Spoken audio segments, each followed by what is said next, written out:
doing what I knew how to do. Right? God put me in a place, he said, hey, you're going to learn how to call people out of the phone book. And that's what I did. Go to real estate attorneys, start right down the line. I get to STEED, so I go from A all the way to the letter S in the lawyer section. And David Steed, an attorney, answers the phone. He's so fresh out of law school, he tells me, this is exactly how you do this deal. It's called a skip transfer. In America, we call it a double close. He says where you have two contracts, one where you buy a house, one where you sell a house. Same closing day, same deal terms, but you won't need any money because all the money to buy your transaction is going to come from your buyer. So we'll just flow the money through, and at the end of it, I'll have a check for you. And that check was $47,000 and change. So for me, somebody who had no real opportunities in life, who had never seen that kind of money, $47,000 was life-changing. So much so that I folded up the cashier's check, put it in my wallet, and 4 months later, somebody said, you have to cash that. You have to cash that because it'll expire. That's how scarce my thinking was. But I realized that there was an opportunity, right? I realized that if I could find potential, that I would be able to be a real estate investor. Now, how many of you guys have looked at houses in the last little while since Professor M has been talking to you guys about this and you've been getting into this? Great. How many of you guys understand what it means to know what something is worth, like understanding value? How many of you guys understand that? Okay, a few of you. So I'm going to dive into that a little bit. I'm going to kind of just go off book here because you guys see too many slides in your life, I think. In the university, at least. So finding potential, right? How do we do that in real estate? How do we know what something is worth? Does anybody know what that person who is called that decides how much something is worth? An appraiser. An appraiser, right. An appraiser will do that. An appraiser will go into a property and they'll say, okay, well, based off of where this house is located and based off of its condition and certain parameters and factors, I can look at other houses that have sold nearby with similar parameters and factors, and I can determine how much something is worth. And if I can figure out what something is worth in one condition, then I can understand how much I need to buy something for in maybe lesser condition to create a potential gap. Is that making sense to everybody here? If you guys are lost, put your hands up. If you know what I'm talking about, put your hands up. Thank you. Awesome. So we're looking for a potential gap, right? I got to figure out how can I get from here to here, right? And if I can see a potential gap, then I know that I could sell that opportunity to somebody else for a little bit of money. And that's what I've done. That's what Keegley does. We're in over 118 markets across the United States. I'm nationally franchised. My own home corporate stores will do over 1,000 transactions a year. My franchises will do hundreds of transactions a month. And typically, we're making on average $15,000 a deal. If you guys can start to do math, you'll see really fast that that number will add up. Now, if I was to buy rental properties, to generate that kind of income, I'd have to own thousands of doors, like Pace Morby, right? And you can do that. You can absolutely do that. You can do that again with just like him. No money, no credit, no credentials. This is all possible. The way that I decided to do it was I wanted to generate large amounts of cash. I wanted to generate large amounts of cash so that I don't have to worry about making payments. I want to go in and I want to buy these things outright. I got some PTSD from 2008 and loans and really not wanting to put myself in places where I had to make payments. I just didn't want to have obligations. So that's the kind of investor I am, right? This is what I'm looking for. And when I can find these potential gaps, all I'm doing now is I'm saying and finding somebody like Pace or somebody like Professor M, who is a real estate investor, or Noreen over here, who's a cash buyer in San Antonio. We're just listening to her talk today because as she's walking around in her investing journey, she's like, I want to buy more deals. My biggest problem is I don't have a lot of time to go out and find them. Right? I don't want to make these phone calls. I want to connect to the people who have the opportunities for me. And I'm willing to pay them for that. I'm absolutely willing to pay them $5, $10, $15, $20, sometimes even $50,000 for that opportunity. Now, a lot of people who think of or hear the word wholesale, which is what I do primarily, they think it's something predatory. They think it's something bad because they're like, well, that money has to come from somewhere, right? Are you going into a grandma's house and you telling her that her house that's worth $200,000 is only worth $10,000 and stealing it from her? Absolutely not. What I'm doing is I'm looking at grandma's house and I'm saying, okay, if this is worth $200,000 today in this condition, is there an opportunity for me to pour money into it, fix it up, force some appreciation, and make it worth $400,000? And if there is, then I'll give grandma $200,000. And I'm gonna go find somebody who can make this a $400,000 house, and I'll say, give me $10,000 for the opportunity. That's it. That's what I do.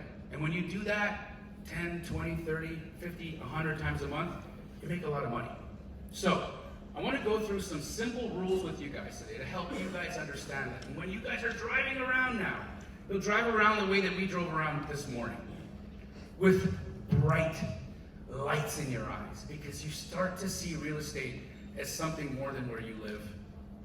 You start to see it for its opportunities. You start to see it for the potential that is in that specific situation, that specific type of property, or that specific house. So how many of you guys are interested in learning how to understand value a little bit more? Wonderful, great. You guys can take pictures of this because I don't want you to have to worry. Oh, look at this guy, by the way. I was way cuter, right? This is me around the time when I was the kids who were out there. I feel like this is what you guys look like right now. But the reason why I show you this is because in this time, oh my God, I'm wearing a Michigan. Oh. Really sorry. Was that purposely put in this slide deck? No, because see, the reason why it's there is because as a young person, I didn't know anything, but now I'm at Penn State and I know so much more. So forget that guy. This is my beautiful family. I don't want to pass by them. My gorgeous wife and my 2 daughters, incredible. This is the reason why I do everything that I do. These are my wonderful partners. I'll just go by this real quick. We like own all of America. Great. Yep. Okay. Cool. So these appraisal rules, I want to dive into these for you guys so you can get a good understanding of how I can figure out how much stuff is worth. Do you guys want to leave with that skill today? Great. Okay. So who understands that the real estate market has changed in the last 12 months? Okay. Who understands that the real estate market has changed in the last month? Great. Great. Now, the beautiful thing about real estate is that the way that value is determined, especially in single family, it's not going to be the same for multifamily or commercial because that's based off of income. Okay, so I'm not going to get into that today. I'm going to get into single family valuation. But how it's done is you compare two of the same thing. So let's just call that thing an apple. Okay? So I want to compare 2 apples. But they can't just be 2 apples because we know when we go to the grocery store, there's more than one kind of apple. Right? So I need to compare 2 apples that are the same apple, that are grown in the same orchard, from the same tree, in the same conditions, with the same soil. Does that make sense? And the less of those conditions that line up, the less like each other they are. And if they're not as like each other, then I have to start making adjustments to what one apple might be worth. Does that also make sense?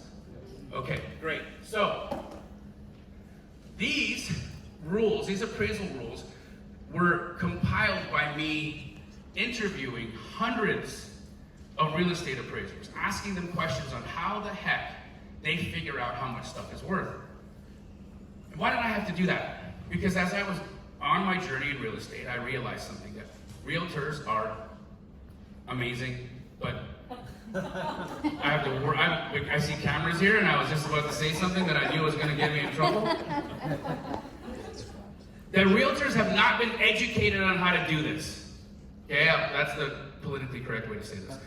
Realtors have not been educated on how to do this because in licensing school, where you go to become a realtor, they don't teach you this anywhere. So no real estate agent that you might pick up the phone and talk to will have a flippin' clue what any of this means. They decide how much something is worth based off how much they have lied to and promised their seller that this is what I'll sell your house for if you just sign this document to give me the listing. That's what's happening out there. Okay? But how it's really done is this. So, because the market has shifted in 2023 and it's shifting right now in like quarters or every few months, we're not looking at anything that has sold more than 90 days ago. And if it has sold more than 90 days ago, then we have to make adjustments to it, right? So one of the main rules for understanding values is that if I'm going to find a comp, I can't use a comp that's older than 90 days. Does that make sense? Okay. If I am going to use an older comp, because in some areas there's no choice, but I have to use a comp that's a little bit older, because let's just say something hasn't sold in this neighborhood in 3 months. Let's just say it's been 12 months since the last time somebody sold here. Well, then I know I have to make adjustments, right? And I have to look at the way that the market is trended, whether it be up or down, and I have to make those adjustments. So right now, what a lot of people are doing, especially because the market was really hot in July of 2022, is they're saying, hey, look, this is what this house was worth in July of 2022. It could still be worth that today. Well, not so fast, right? Because a lot of things have changed. So because the market has adjusted, you either have to adjust up or down to accommodate for those market conditions. Does that make sense? Yeah. Wonderful. Okay, moving on. If you have two houses that you want to compare to each other, they have to be alike, right? And one of the most easy ways for us to determine that something is alike, because humans aren't really good at being creative when they're building these subdivisions in these neighborhoods, we try not to leave a subdivision, right? And why would that be? So think about this. When a subdivision is being constructed, they're using what? Same materials, same plans. You can typically see these in these, subdivisions, like these ticky-tacky homes where you go and there's like 4 of them, right? But there's 4 of them 1,000 times, right? Who's seen that, right? So that's called model matches, right? Because this is what they do in these master plan communities. They just take the plan and they build it over and over and over again. So we like to compare houses that are in the same subdivision because we know that they have the same building technology, the same materials. If they were constructed with wood, they'll still be constructed with wood. If they were constructed with block, they'd still be constructed with block. If they had asphalt zinc shingles for the roof, see? Same kind of electrical, same kind of plumbing, all of that will line up. Now, one of the other comparable things that we need to know is that if I take 2 houses that are a different size of each other, that's going to make a huge impact on what my value is. Many times when I've been doing this business, I'll talk to somebody who's brand new and they'll say, hey, look, Jamil, here's this house that was 1,000 square feet that sold for, let's just call it $100,000, right? I can find a house, there's a house here that's in the same neighborhood that's 2,000 square feet. So if we just take this sale price of this house and divide it by 1,000, we'll know how much dollar per square foot this house sold for. We can just apply it to the 2,000 over here, and this house is worth $1 trillion, right? No, that's not how it works. Because the way that the math works is that as a house gets larger or smaller, the dollar per square foot skews. So you can only compare 2 houses that are within plus or minus 250 square feet of size of each other. Does that make sense? So if you have 1,000 square foot house, you could look at comps that are as small as 750 square feet and as large as 1250. Yes, you get it. Okay. So then you can apply the dollar per square foot to that, and you can start getting some mathematics to it. You can start applying and comparing the two because they are going to be within the dollar per square foot of each other. Next, you want to compare houses that are of the same property type. So if you have a single-story ranch-style house, or over here you guys have these beautiful colonials and these great brick homes, you can only compare those with other colonial and other brick homes. So you can't take a single-story rancher and compare it to one of the fraternity houses over there because they have the same size, right? I mean, that's not going to work, right? Because they're different build style, they're a different build generation, they're different build materials, so they can't compare. So they have to be of the same property type, same historic, same subdivision. Now, the best way for you to determine whether or not you're in the same subdivision is by not crossing any major roads. Okay? And we're going to actually do a live example with you guys today so that you can do this and you can use an app on your phone that's free. So when you guys are out in the world and you're trying to figure out what something is worth, you can hopefully do it in less than an hour. I can do it in about 30 seconds. Next, when you are comparing 2 properties, you want to make sure that they are within 5 to 10 years of construction of each other. Why would you think that is? Anybody have a guess? Just age of the systems of the house? Absolutely, the technology. So what kind of building technology were they using? What were the materials? What kind of electrical? What kind of plumbing? Things have upgraded, and they typically upgrade every 10-ish years. Right now, because you guys are in Pennsylvania, it's a little different because you guys have these older houses, right? Late 1700s, early 1800s. And so when that happens, you know that the technology didn't really escalate every 10 years at that time. So between the late 1700s and the early 1900s, you can still compare. Because again, the technology hadn't really escalated, but once you get past 1920, every 10 years. Make sense? Okay, on we go. We know that we're not gonna always find two things that are the same, right? There's gonna be a Pace and there's gonna be a Jamil. Okay, well, how do you compare these two?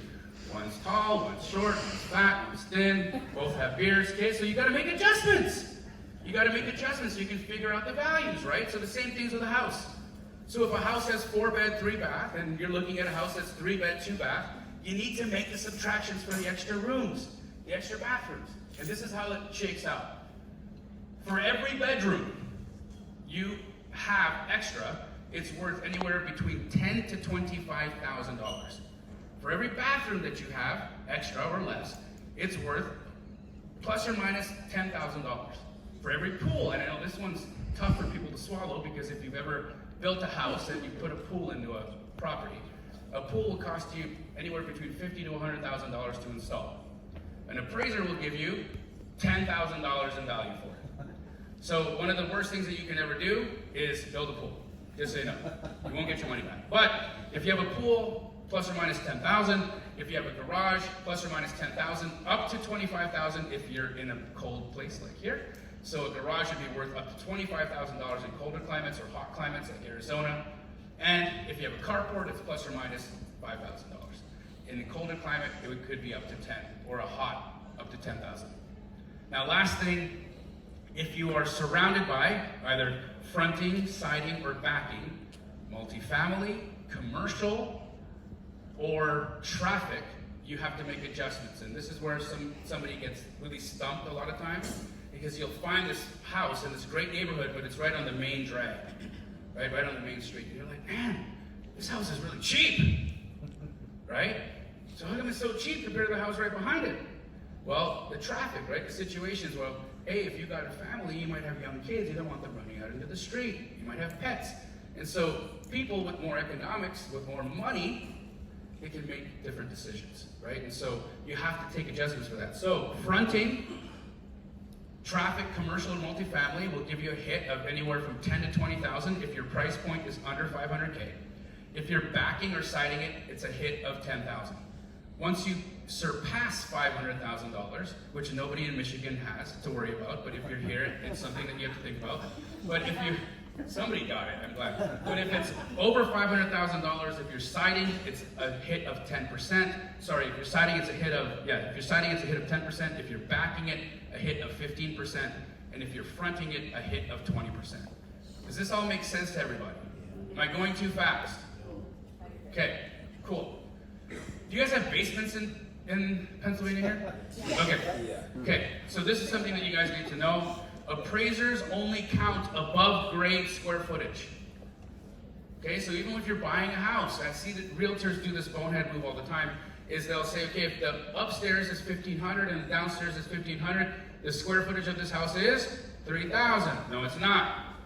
Because when an appraiser gets in there, they'll say, no, it's only 1,500, and the basement, we don't count, unless it's been finished with the same materials as the upstairs, and even if it has been, we'll only give you half value. So this is something you guys need to think about when you're talking to sellers, or if you're talking to real estate agents and they're trying to tell you or sell you on the value of a property, especially if it has a basement and they're trying to really pump up the value, like, oh, it's a great man cave, or you could have a really great hair salon in here. I don't know why somebody would do that, but if you were talking to somebody and they're trying to sell you on the basement, now you understand its value really isn't as crystal clear as they try to make it. So does everybody understand this and get this? My neighborhood, this house was listed at $1.8 million. This is why this is really important, guys, because I can show you from this example how I've made a substantial amount of money, okay? So this house was listed at $1.8 million, beautiful home, right on the same street as where I live. And I called the real estate agent and I explained to her that I thought she was overpriced at $1.8 million. Is it because they don't have any grass? No one has grass in Arizona except you. Mine is fake. Mine too. Oh man. Yeah, it's funny that's called AstroTurf, right? I just thought about that.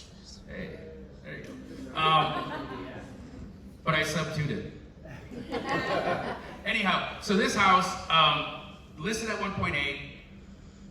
I planted the seeds with the agent about 3 months before I actually ended up with the house.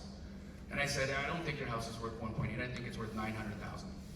She says, well, what in the world would make you say that? I said, because that's what I'm willing to pay for right now, 900K. It's like, you're half of what my sellers have listed at. I'm like, yeah, but that's a crazy number and you know it. So when do you think your sellers are going to come to reality? What do you think the timeline is for this? Just honestly. Well, she's like, I'm not sure. I know they know they're overpriced. The house is dated. You can see the interior pictures here. I don't know if you guys ever remember this old slate. You guys remember this slate flooring? If you'd walk, you'd like stub your toe because every tile was like a different.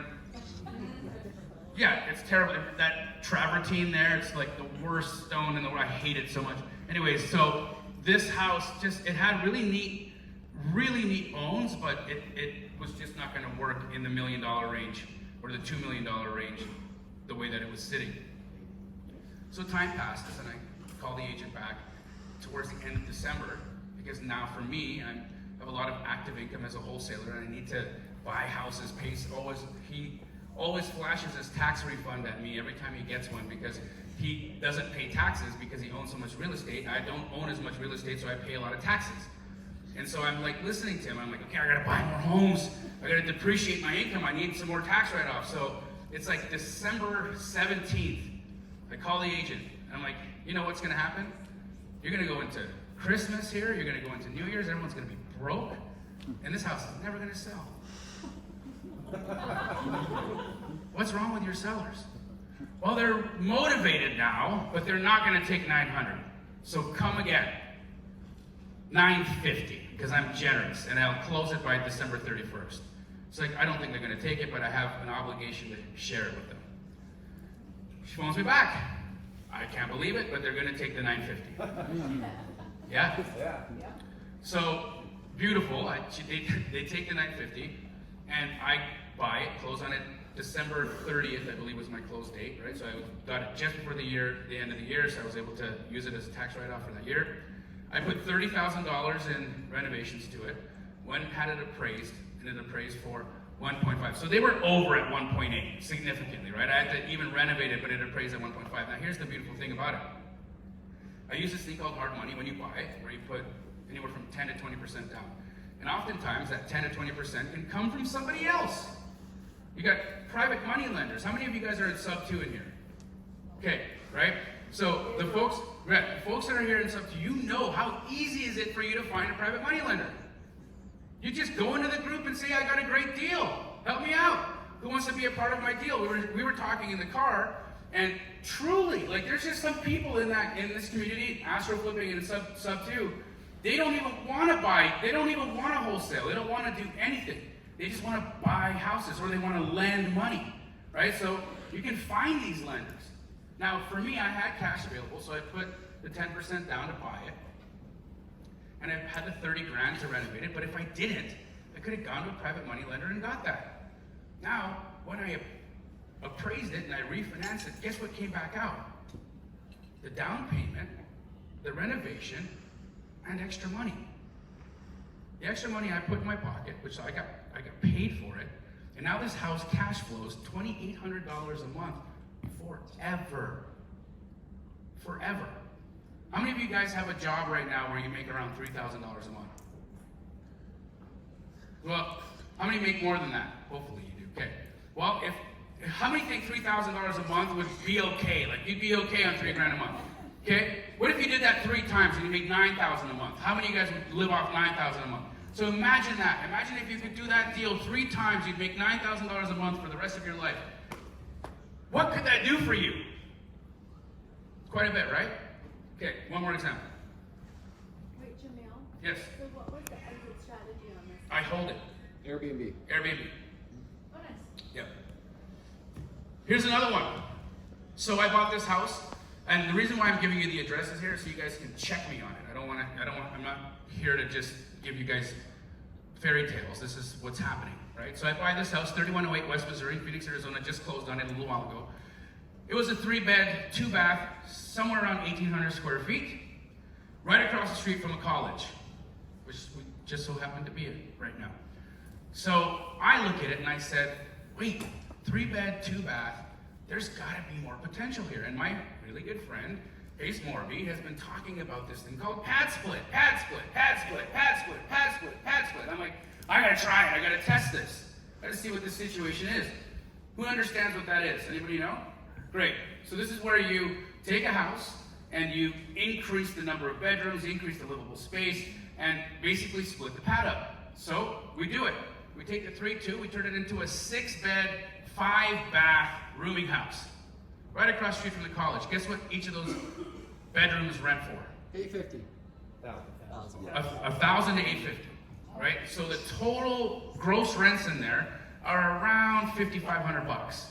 Okay? Guess what my payment is on it? $2,000. $1,500. Guess where the money came for me to be able to buy it, the down payment? OPM. Somebody else.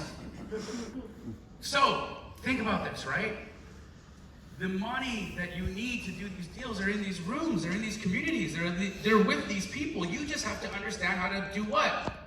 Find the potential. Does that make sense?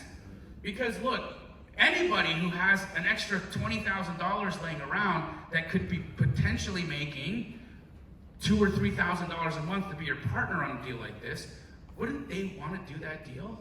Think about the return there. It's pretty impressive for them. And for me, I got the knowledge, I know how to find these opportunities, I know how to do the construction, I've got the crews, I bring my value to the table, they bring their value to the table of money, and we partner up together, and we make these incredible opportunities. Right, so this is what you guys can do for yourselves. These are the things that you guys can get out there and do. You just have to be able to understand these little skills. Some of these skills are talking to people, some of these skills are understanding value. That's the one that I really love, because when I was building my company, they literally locked me in the closet and they made me comp houses every day. And I did it, 200 to 300 of them a day. And now my company makes $1 million a month. So I'm gonna teach you guys this skill, so that maybe you can do the same thing, okay? We're gonna do this live together.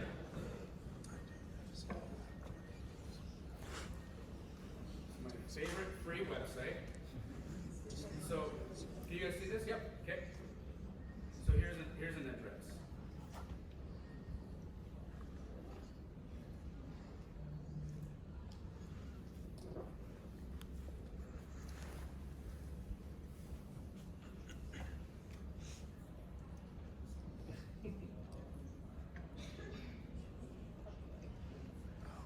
All right. So here we have a property in foreclosure. So what does this tell us that this person has? Pain. Exactly. So financial distress, Bunnies. situational distress, right? They can't pay their bills. That's here? Yeah. Let's buy it. Of course, let's buy it. So here we have a townhome built in 1968. Let's take her money. It's got a single car garage sitting on a 1,300 square foot lot. HOA is $295. What do they say about it? Welcome to a truly unique 3-bedroom, modern blah blah blah. Property is now vacant. Okay, so these are the things I immediately look at when I'm looking at a house, right? I want to look at the bed, the bath, square footage, but this piece right here, especially when something is listed, I want to know how many days has it been listed for. Why? How much motivation they have. Exactly. The longer a house is sitting on the market, the more motivated they are, especially because they're in foreclosure, which means that these guys might be weeks away, if not days away, from the sheriff coming in their house and saying, get out! That happens. It happens to a lot of people. And if you can help that, imagine that. Anybody in here ever been in foreclosure or had their family ever go into foreclosure? Let's just, yeah, no, none of you, only Pace? My gosh, you there? How tough was that, right? Man, we went in and we had that situation happen to us. Right? We lost our homes. And it was the worst thing that we'd ever experienced, because like, you're literally out on the street, you gotta figure it out. And when you move, you need to have money for a security deposit, first and last month's rent. Like it's not easy to get into a place. And if you get foreclosed on and kicked out of the house, how are you going to come up with that money? Now, if you as real estate investors can go and approach somebody who's in the situation, and you can say, hey, look, right now you're in foreclosure, and if this house gets foreclosed on, there's a good chance you're going to walk away with nothing. And you're going to get forced out of here, and then you're going to have to pay storage fees for all of your stuff to sit here for a month until you figure out where to put it. That's how they treat you. What if I could get you into a situation right now where you walked away with $10,000, and I took the house over from you, or I bought the house from you? Is that an opportunity or something that you guys might be able to work with? Like, these are ways that you can solve problems for people, right? Now I'm looking at 72 days on market, and that tells me that this house is what? Overpriced. Because in the market like we have right now, if a house doesn't trade within 30 days, what does that tell you? That the market has rejected the price. The market has rejected this price at $249,900. Now, they're in foreclosure. I know, I saw it. So what does that mean? Do you think if they had the opportunity to reduce it, they would have? Yeah. 100%. They absolutely would have, because these guys are under the gun. So that means what's likely happening on this house is they owe more money than what the house is probably worth in its current condition. And this is something that I would be... want to call this seller so bad. Brother, we're going to do it. Well, Okay. his name is in the MLS. Okay, we're going to call this guy. You want to do it live right now? Yeah, let's do Okay, it. okay, let's come on. Because here's what I think is happening. Come on. Here's what I think is happening. I think these guys owe way too much money on this house, but it's not too much money, because if he has a strategy to cash flow on it, even if it's the market says it's not worth $249,000, if he can make $1,000 a month off it, wouldn't that be something that you would want to do? Yes. All right, let's call him. Well, I think we should do the comping bee first. Okay. Come up with what you think the I cash think it's value is. okay. I'll tell you what the cash value is. Okay. Okay. So Well, I looking- think do your thing, and then I'll come up and we'll Okay, call him. okay, all right. I just want to hear him because he's so good at calling these sellers. Okay, so they're saying this house is I'm worth just gonna hand the phone to you. $249,900. Let's look at the interior condition, okay? So you guys see what's going on the inside here? They had some updates, right? Look, that's like the what's going on? lowest grade laminate floor you can get at 4 1/4. Somewhere. It's weird. They bought it in February. So they flipped. Oh, the bank owns it. The bank owns it. No, it's in foreclosure. It's not REO. Who bought it in February? Let's see. Buyer's name is Aspen Grove. The Roman numeral. I think an investor bought this from a sheriff's sale. They thought they were going to go in. They were going to quickly go in and put some, like, they call it lipstick on a pig. Have you ever heard of that before? They're not going to do a ton to it. They're just going to do the flooring, maybe paint a little bit, and then throw it back in the market, and somebody will buy it. So the market did not only reject the price, they rejected the renovation. And this is where fixing and flipping can really hurt you, because if you don't know how to do this, and you don't meet the market where its current standards are, this is what will happen to you. You'll get foreclosed on. That's why a lot of people have gone bankrupt watching our television show. Really, because they don't know what they're doing. They just go in and they buy a house, and they think they can figure it out, but they can't. So, looking at this property, I can't say that I think that they've done a good job here. It's not terrible, but they didn't. They did new. Oh my gosh, guys!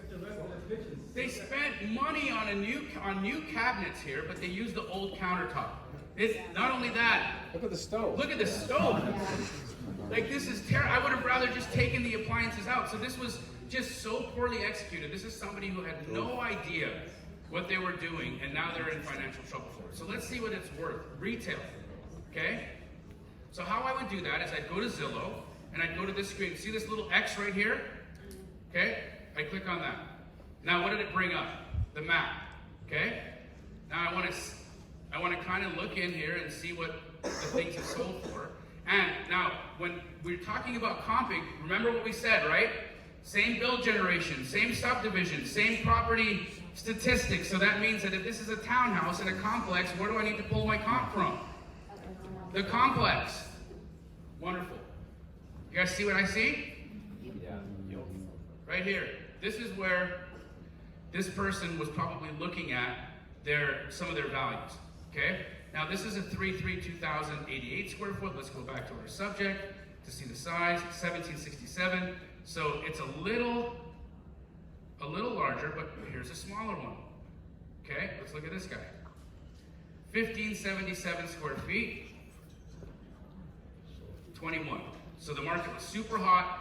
Here's another thing that I think happened. I think that the guy who bought this, or the lady who bought this, looked at this sale in one of the hottest markets in the US history and said they were able to sell a smaller property with a pretty, non-impressive remodel at $275,000. We don't gotta do a lot to this house and we'll make out like bandits. And they were wrong. Here's another 275 that's larger, and then we'll just take a look at this 250, which is smaller. And again, nothing special. But it sold at 250 again in one of the hottest parts of the history in the United States. July of 2022 was like the peak of the real estate market. So I think the actual cash value on this property is exactly where they've got it listed. $260,000. So this isn't a deal, it's not overpriced, but I don't think that it's in the right condition for where the market will trade at today. Because with the rates at where they are, people are gonna be overpaying on their monthly note on this, and they're gonna want what they want, right? So let's talk to this person. I think I know what's going on. So guys, anytime you're doing deal finding, right? We're nothing but detectives. That's it, right? So when people are, how do you get over your fear of calling sellers, or how do you get over your fear of calling agents? Well, you shouldn't have any fear in the first place. All you're doing is just playing a game. You're playing a game of detective, okay? So let's play a game of detective. I haven't talked to any of the suspects yet, right? I haven't talked to any of the I haven't spoken to anybody that's involved in the crime, basically. And before I do that, and before I talk to anybody that is involved in the crime, what should I be doing? I should be looking at the clues that Jamil is laying out. What are some of these clues? Well, I think it's been bought by an investor. Yes, with what kind of debt? Hard money. Hard money. So if Jamil brought this up earlier, if I'm an investor and I don't want to use my own money, right? I'm not a Penn State CEO alumni. I ain't got like a private jet. I'm not flying in for the football games. And I'm thinking, okay, I want to do a flip. Market's kind of trending upward. I like this. I saw this other thing sell. Here's what I can guarantee you happen. I would bet $1,000 on this. The person buys the property at 188, thinking, oh, dude, this is everybody, right? Everybody goes, put 20 grand into it. I'm gonna put 20 grand into it. I'm gonna flip this thing for 275 like they sold. And I'm gonna walk out maybe making $30,000, $35,000 really quickly. Listed at, because I think you're probably 100% correct here. Okay, so is everybody tracking me here? What's going on? Yeah. So the mindset of this person was, I'm gonna flip the property to a buy and hold investor or one of your parents. Okay, because you guys got a bunch of rich ass parents. let's be honest. Y'all are going to a college, it's super expensive, right? So what the flipper's thinking is, oh, this will be great. I'll sell it to a family that just wants to have their kids really close, and they can also rent out the rooms and cover the payment. Does this make sense? Right. Yep. Okay, you guys already know this business model exists. It's obviously very big here in Penn State, right? So what happens is, what's the hardest part of fixing and flipping? Design. Managing contractors. Boom. You'll never meet a contractor that's easy to work with. I was a contractor for 10 years. Okay? Good to work with. I was good to work with. But I also charged appropriate prices, and I didn't let people whittle me down. Other contractors go, okay, you'll bid me down. They'll go way down on their price, and then what do? They make it up on the job, and they take advantage, and they're running around taking deposits on other jobs to make this job, and it gets really bad. I think that this person went from thinking this is a $25,000 renovation to holy crap, how did I spend $72,000? And it took 5 months to complete. And during those 5 months, forget about the $72,000 over budget. What does that 5 months indicate? What else do they have during those 5 months? Interest. Hard money payments that are interest only, right? So they're racking up not just a $50,000 over budget, okay? They're also $10,000 of payments and insurance and taxes higher than they thought they were going to be. Interest rates continue to climb up. So Your guys, who has parents in here that will like actually would buy something like this? Anybody? Okay, so your parents would have, this is a smart business move for them, right? You already graduated, but your parents go, oh, he's gonna go to school here for 14 years, because that's how long it takes to go to school, right? You went to school for 8 years, professor. So, all right, then my son might live here for 8 years. Let's get him in one of those rooms. We'll rent out to 2 of his buddies. Is it a 3-bed, 3-bath? Yeah, it's a 3-bed, 3-bath. But I just want to point out real quick, you're right. I think they actually ran out of money in the middle of the renovation. Because look at this. That's why they went for the crappy stove, right? That too, but look, bro. Look Clues, at this. right? Clues. Look at the flooring here. Okay? See this? Yeah. And then, see how they painted and they textured all those walls? Bro, look at this bedroom. Oh yeah, they ran out of money. Well, that's natural wood. They might have kept that, but yeah, you're right. Why didn't they switch out the outlets? Why didn't they switch out the $10 door handle? They ran out of money. They ran out of money. It's about the wall. Character, yeah. Oh, that bathroom. Go back to the bathroom. Oh my gosh, that sucks so bad. Look at this. That sucks so bad. Also, look at the real estate agent. Like, my gosh, how could they keep this person on? Yeah. What were they thinking about when they were taking this picture? Like, where were they standing? You see how this is just detective work? So It's just picking up the clues, right? is this a hotel? No, I think it was a remodel. This is, somebody bought this with hard money. I can almost guarantee you, prop stream will probably show. Yeah. They- Cash deals, so probably. Okay, so they use hard money, probably at 14%, somewhere around there. So they're paying, their monthly payment is about $2,000 to $2,500, somewhere around there. And they borrowed money from a friend or family member for the renovation. They ran out of money because it went from $25,000 to $72,000 renovation. Contractor ran off with 20 of that thousand. They had to wait 2 months to find a different contractor that would actually come in and take over another contractor's job. Okay, this happens on all people's projects, right? Everybody's experienced this. So now they're stuck. Actually, here's what they're doing. You know what they're doing? The seller is non-existent. The seller who's in foreclosure, you know what he said? I'm out. Walking away. Yeah. He's not even involved. I bet you the agent is representing the hard money lender. Possibly. And the lender right now is trying to work out this asset. Cash out. Let's call him. Okay, let's call him. That might be why. Who wants to hear this call? Okay, so the way you do this, you turn this into a fun game. That's it, right? You turn it into a fun game. So you come up with a hypothesis based on clues, and now I want to be proven wrong. I want to be proven wrong. Why? Because now I can learn something. I go, oh, everything I thought was wrong. It's not. I don't know. Maybe I'm wrong. No, let's see. Okay. You have to lose so many times in life. It is so fun to lose. If you just fall in love with losing, okay? So I want to be proven wrong because I want to learn a lesson. That's game plan number one. That's objective number one. So instead of going into a phone call going, I got to close the deal, which creates anxiety and stress, and then what do? You avoid doing the hard work. But if you look at it and go, I'm gonna be proven wrong, and I'm gonna learn some cool things, and then I'll get better at the next call, and that's the only objective you have, you're gonna win every phone call, right? So that's objective number one. Now, objective number two, based on what I'll talk about this a little bit more in depth today, is I will go, okay, they don't have any equity. They're in a bad situation. They're walking away from the house. Why don't they just let me take over the payments? Why would I not want to take over the payments on this house? But why, for the young kids in here, why do we not want to take over hard money loans? It's interest only. It's interest only, and it's really high interest. It's like buying a house with a credit card with 20% interest on the credit card. That's not a smart move, right? So I call that toxic debt. It's like a ticking time bomb. I don't want that. I'm looking for taking over people's payments that have a 3% interest rate or a 4% interest rate, right?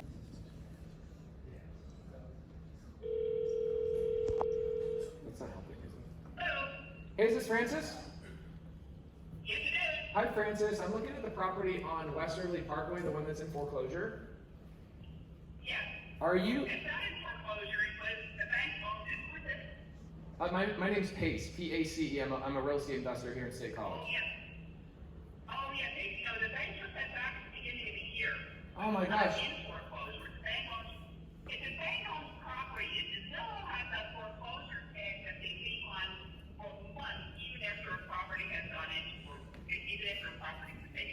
Oh my gosh, I bet you're getting so many calls. Kind of, yeah. Yeah. The property needs some work. Yeah, go ahead. Okay, so is it currently listed now with you, or is even that data back? Oh, yeah. Oh, no, it's listed, yeah, it's listed.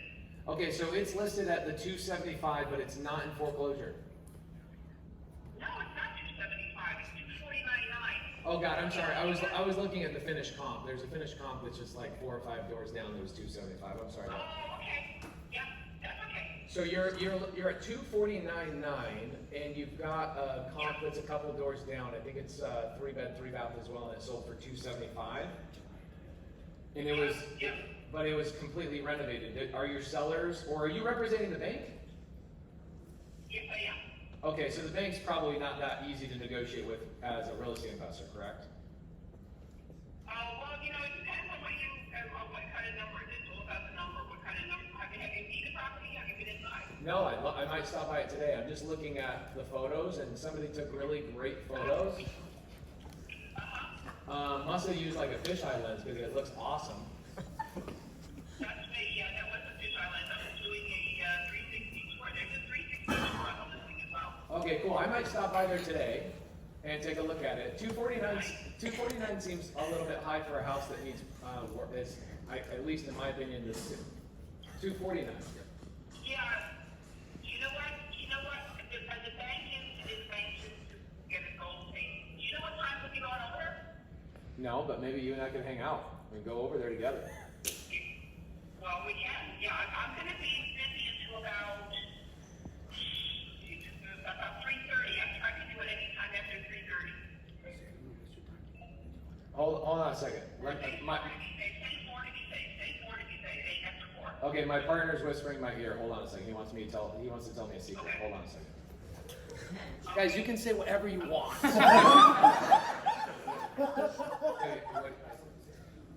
Okay. Hey, I don't want to waste your time, Francis. Do you think the bank would be open to something around 200,000? No. Should I submit an LOI anyway? Just in case? At 200? Yeah. No, what I would say if you guys, I mean, I know what we just been turning down, so they're turning that down.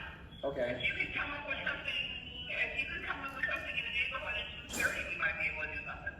Do you have any other properties I could look at besides this one? I do. I just listed one a few minutes ago. That one it was a few minutes ago. What, is it good for an investor, or is it more for a retail client? Either or. Are you a buy and hold or a flip? I will do both. I will do flips. I try not to because I really get sick of contractors giving me bids at 25 and then spending 72. I'd rather just buy and hold, to be honest. Yeah. Oh, well, I've got a really nice buy and hold, and it comes out at between 250 and 260. It came on the market yesterday at 223,550. It's in Patton Township, but they don't have those ridiculous restrictive, short-term rental regulations that the Borough State College does, and it's in perfect condition. It's the state sale. Do you The think address is 728. What?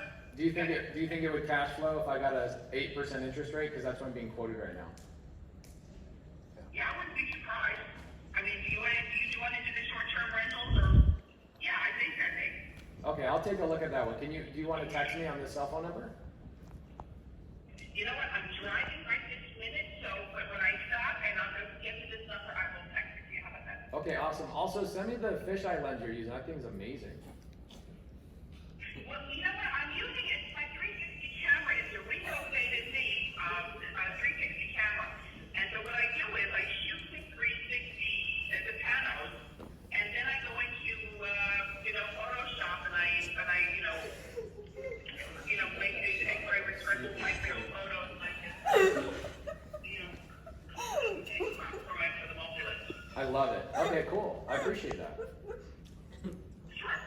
Okay, I'll wait for your text. I appreciate you. You got it. Thanks a lot. All right, bye-bye.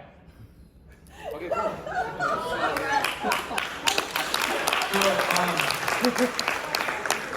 Now, here's another thing that we got to talk about, okay? This is a challenge because Zillow who was the one that brought up the Zillow issue? Somebody was like, oh, it's not, okay, so Zillow is actually incorrect, it's not in foreclosure. Yeah, miscategorized, yep. It's bank owned, REO. Isn't that interesting? Yep. So all the clues that were being given to us were all wrong. How do we find that out? We make a freaking phone call. Right. Okay? So you can see how this is just like being a detective? And also, the other objective that you have when you're on the phone with the seller or the agent is to just have a little bit of fun. Yeah. Right? And we're not making fun of them, we're just teasing and having a good time. And you know what's funny? That was probably the best thing anybody had ever said to her, and she was so excited. She was so happy. She was like, oh my god, I did a 360 camera? Oh, it's a Ricoh lens. Oh, you gotta. You know she was, bro, when she was standing on the edge of that tub taking that picture, you know there was a moment when she was like, F being a real estate agent, I need to go to Africa and take pictures of lions. Oh, so good. Look at the picture of the halfback. Scroll Where? up on the screen. Where? I really want to know how she took this other picture. The one from above? Spider-Man. Yeah. Yeah. Can you imagine this older lady, like, with a leg up on the wall? Just wait. It's awesome. Oh, it's so good. Like, this one's great too. But, oh wow! How is that? Did she come through the vent?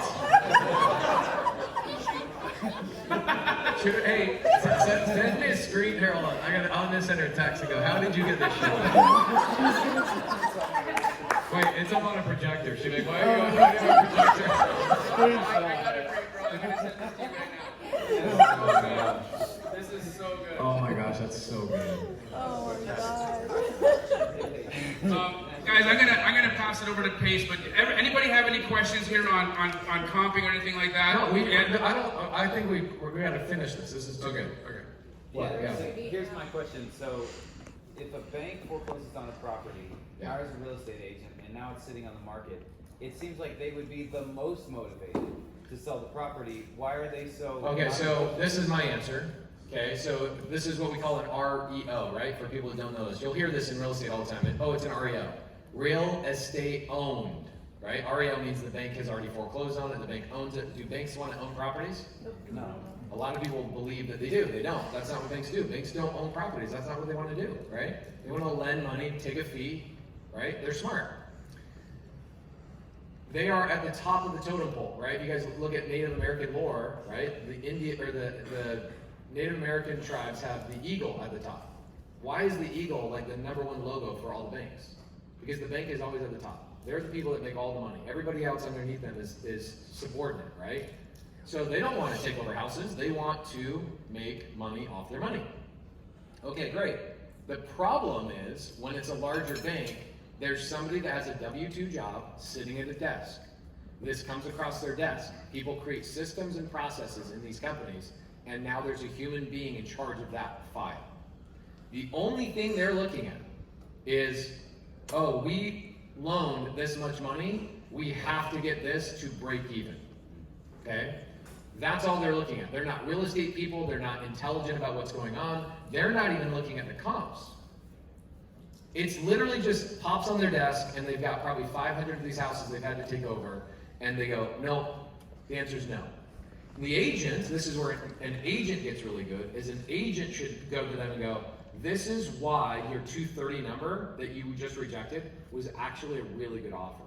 Because most really good agents, Jamil works with really phenomenal agents, what they would do for an REO person that's sitting at that desk is go get 3 estimates from contractors. Build a case. Build a case. And go, can you please look at this? Because I'm getting offers at 280, 290, and you're rejecting offers at 320. And the reason you're rejecting offers is because you didn't know that 3 contractors said that this should cost way more money. Nobody's gonna buy this deal. Why would an agent not do that? One, because agents are dumb. Okay? Sorry, I'm not an agent. I have no allegiance to agents. I will do deals with agents. He has to be a nice agent. The second reason is because they're afraid of their job. They just got hired by the bank. Do you know what the greatest job as a real estate agent is? A bank foreclosing houses and just sending them to you and go sell them. You just got 1,000 listings for the rest of your life. And there's no emotion. you're gonna behave, you're gonna be on your best behavior. Right. If you become the agent that's a squeaky wheel to the person sitting at this desk, it's a W-2 employee. Do you think that W-2 employee is like, wow, this is a great agent? Or are they gonna be like, gosh, dude, I'm just trying to freaking clock in and clock out, and you're giving me a hard time. They go to their boss and they're gonna say, dude, I hate working with this agent. They're annoying, and they lose their job. That is why that is happening. 100%. Am I right? 100% you're right. The other piece, right, is remember when you are dealing with a seller, you've got that human element. You've got the emotional element, right? So somebody is going to look at an opportunity cost of like, what could I do if I just got this thing off my back? How better will I sleep? What will happen in my finances if I'm not bleeding money on this thing month after month after month? Right now, the way a bank is looking at this, okay, this is costing a bank money, right? But banks make a lot of money. So the longer this sits on their books, the more they get a what? A write-off, a write-down as a loss. Yeah. So this becomes a really good taxable situation for the bank. There's no emotion pushing the bank to say, you know what, 200 is actually the right number. Now, if this was owned by a human being, that $200,000 offer would, in a little while, with a little bit more pain, a little bit more interest, a little bit fewer offers, more time, that $200,000 becomes a pretty viable situation. Now, this is how you do it. You know the question I asked the agent of, hey, I got quoted an 8% interest rate from my bank to buy this property. Will it cash flow? Why did I ask that agent that question? Put yourself in her shoes. I want to see if she's actually aware of what the property can do or can't do. I want to know who I'm talking to. Because what if she said, actually, no, it won't cash flow 8%. You're going to have to buy this all cash. So if you're not buying it all cash, you're probably not the right buyer for this. That is an intelligent agent. But she's like, oh yeah, for sure. It'll cash flow. So she's like, I think maybe. In short term, you're going to do short term, right? Right. So think about the agents that are really good. The agents that are really good actually go and they get an REO property from the bank. They now have a listing. If they had 25 real estate investor relationships, they would bundle information, go to these investors and go, hey, investor Pace, I went to, what's a bank here? Lions Bank? PNC. PNC, okay. So I went to PNC for you. Michigan Sucks Financial. PNC? PNC. Pennsylvania National? Yeah. Oh, okay, cool. All right. So we went to Lions Bank. So I went to Lions Bank for you. I got a quote at 8%, and if you put 20% down Pace, this property would cash flow 14% cash on cash return. This is a great investment for you. Do you want to take a look at it? Now I'm making money on the sell side, on the REO, and I'm making money and I'm helping my investors. Most agents, this is where the opportunity is, most agents don't want to go that extra level. They're just taking the listing and putting a sign in the yard, and they sit there and go, if somebody buys it, that's when I make my money. But this is the greatest thing ever. Because that's 99% of everybody we'll all meet in our lives, right? We all know this. You go anywhere and you're just like, why is it so hard to get anything done?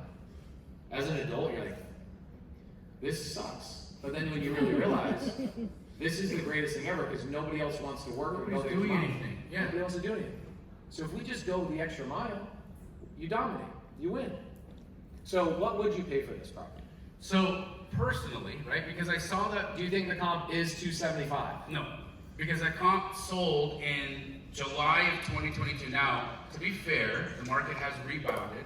Have we hit values in July 2022? Oh, so the comp that I was talking about 275 was based on 2022 July. That's what I was trying to say to you, but you didn't catch it. I was so enamored. You were in the phone call, Amazing. yeah, and the picture. But no, so it was July of 2022, right? So that comp's no longer valid. Okay, so do you have a comp in your mind?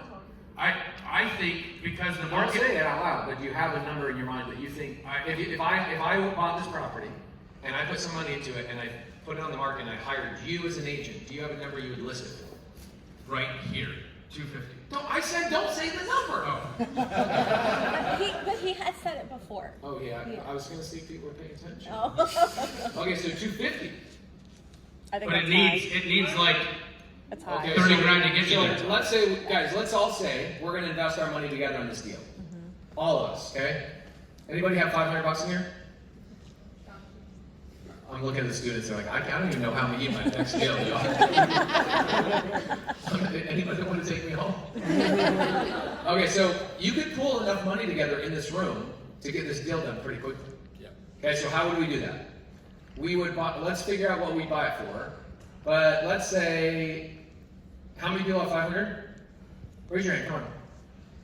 Okay, how many people have 1,000? Oh, love it. She's like, I don't want to tell people I got money. How many people in here have 5,000? Okay, so do we have enough money to do this deal? Yep.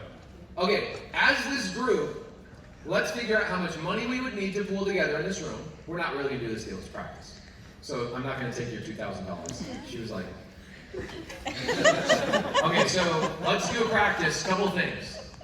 Let's come up with a calculation of what we have to buy it for, how are we going to finance it, and how much money do we need to pool together to make that work? You guys cool with that calculation? You want to figure that out?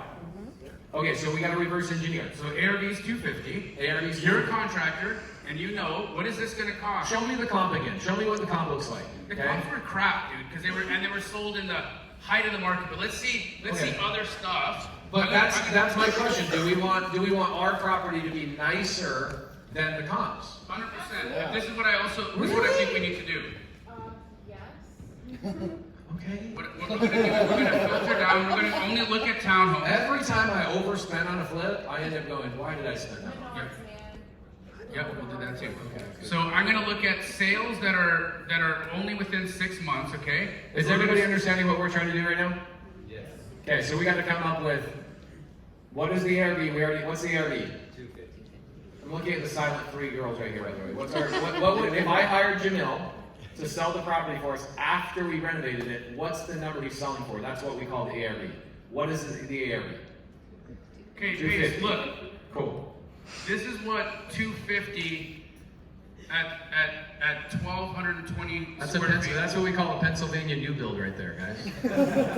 Okay, so that's a Y'all got some 250. 1,700 houses over here, right? Somebody said don't say y'all here. They said Yes. yens. Yes. Is yens a Pittsburgh thing? Yeah. Okay, so we don't do that here? Some of us do. Use? You guys say use? Okay, cool. These guys. Use guys. These guys. So Pace, Okay. I mean, it's so you can get there, but you're gonna need a little work. You're gonna need to do the appliances. You're gonna need to stabilize the floor. I would call that because you've got different floor types throughout the house, right? So you gotta. They got a cute little backsplash. Oh no, they don't. Look, they have two different backsplash tiles. I hate that. Why'd they do that?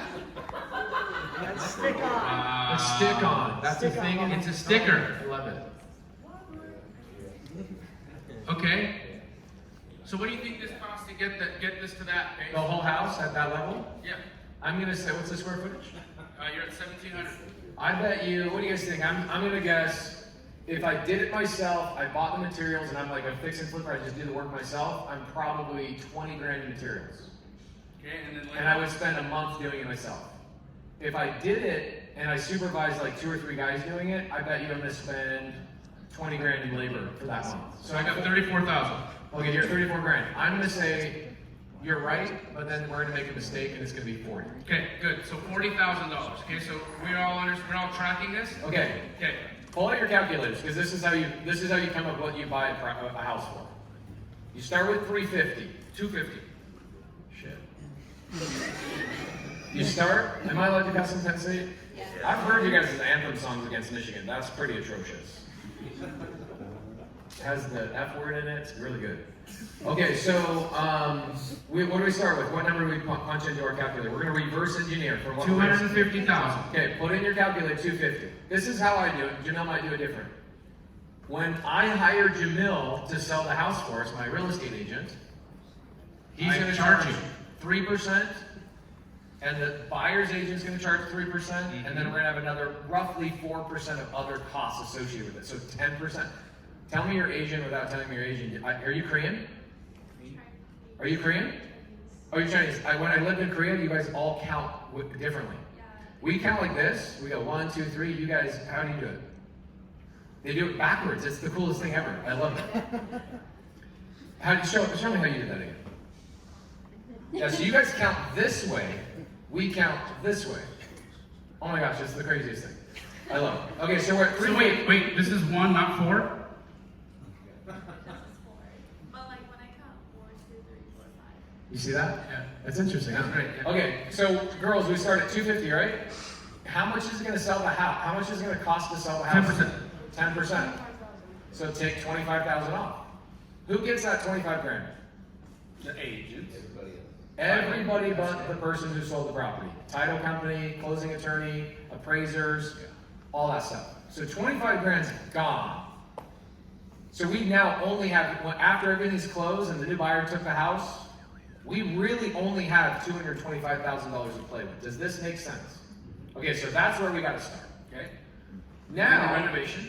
now we take out what? $40,000 for the renovation. So now where are we? 185. Okay, we're still breaking even at this point. So guess what? If we're at 185 break even, how much money would we want to make as a group, as a chunk of money on this flip? Would we be happy with 10 grand? No. I wouldn't be happy with 10% at least. 50. Not 50%. I think 20,000 on a $180,000 property is fair. If we walked away saying we made 20 grand on this deal, would we all be like, yeah, we won? No. What? What's our number? Don't be too egregious. Shouldn't it be 10 of the original price of the 250? Or no? So you're happy? I You want to go with 30? In Arizona, it's really competitive. I go for 10% of the Okay. sales price. So 30? she's saying 30, and I think you're Are we all gonna good? do Who's good with really 30 well grand? at that. But to be more competitive, I think You gotta let's think go we would win at 30 grand, right? 25%. At least 10%. Okay, so where are we now? If we take our 25,000. Okay, 25 grand. We're Okay. settling at 25 grand. So if we take another 25 grand out, where are we at? 160 before we buy it. Okay, so we got to come up with 160 grand plus what? Closing costs. What would closing costs be on $160,000 purchase? Like 3 grand, 4 grand, 5 grand? Okay, so you understand that when we buy property as a group, we have to pay $5,000 just to close the freaking paperwork. So let's take another 5 grand off of our 160. 165. So we're at 169. Now we're 160. But guess what we now have? Where does that $160,000 come from? Private money lender. Private money lender. Doesn't the private money lender want to charge us interest on that 160? Oh, 14%. Okay, so 14% on that 160 plus the renovation. Okay, the renovation's 40 grand. Okay, so that's basically 200. So we got a payment on that property. Guys, somebody else pull your calculator out. $200,000 times 0.014. Divide that by, okay, 2,800 bucks. Okay, that's our payment on 200? No, that's your payment. What's the percentage? 14%. 28,000 divided by 12. How many months? Yeah, it's 28,000 divided by 12. There's your payment. There you go, 2,300. Okay. So we buy the property. How much time is it going to take from us to renovate the property, put it on the market, 6 and then months. sell it? 4 to 6 months. Let's say 5. So $2,300 times 5 monthly payments is how much? 11K. 11.5. Okay, so now take 11.5 off our number right now, right? By the way, where did those where did that 11,500 go? To the lender. Our lender who gave us all the money to go purchase this, right, and renovate it. They just made 11,500. Okay, here we go. Got to throw another $10,000 on here for taxes, insurance, and you got utilities while you're renovating the property, right? Power payments. You've got landscape to clean up the outside. You've got maybe a permit or two. So throw $10,000 in there for good measure. Now what do we have to buy the property for? 135. 135 in order for us to make how much? $20,000. 25,000. Okay, so was that helpful for anybody to see how we reverse engineer? So when you see an agent go, oh yeah, we're going to reject anything other than 230, they're $100,000 off on us making 25 grand. Does that tell you that the agent does or does not understand how real estate works? No, but also know that, is this house going to trade? No. No. This house is not going to trade at 250. And whoever buys this is going to be an investor. And what do investors do? Make money investors make Or money, you right? make bad decisions. So at some point, this house will trade. At some point, this house will trade. And it's not gonna trade as a fix and flip perhaps, but it might trade as a rental, because that was something that Professor M wanted me to talk about. Yes, right? yes. So let's look at what the rents are over here. Okay. And then see if this doesn't pencil out as a fix and flip, what would you buy it as a buy and hold at? I love it, okay. Okay, let's look. Okay, so for people that are new here, you look like the youngest, and what's your name? Noah? Which one? Okay, Noah and Max, right? Okay, so guys, what are the 3 ways we can make money in real estate besides being an agent? Because agents don't make money in real estate. They're service providers. How do I make money in real estate? There's 3 ways to do it. Like as an investor? Wholesale is number 1. Okay, I can wholesale, like Jamil was talking about. Find a deal, sell it to somebody else, I never bought it. Wholesale. Number 2, buy and hold, right? Long term, cash flow, right? Wait for the money to come in. I'm okay breaking even on my first year, right? Okay, It's like your one rent is $1,300 a month. Wow, that's really low. Okay, so what's the 3rd way to make money? Fixing and flipping. Okay, so we just found out there's a fix and flip. Do you think we're gonna get this deal under contract as a fix and flip if we have to lowball the agent $100,000? No. Okay, so let's knock that off the situation.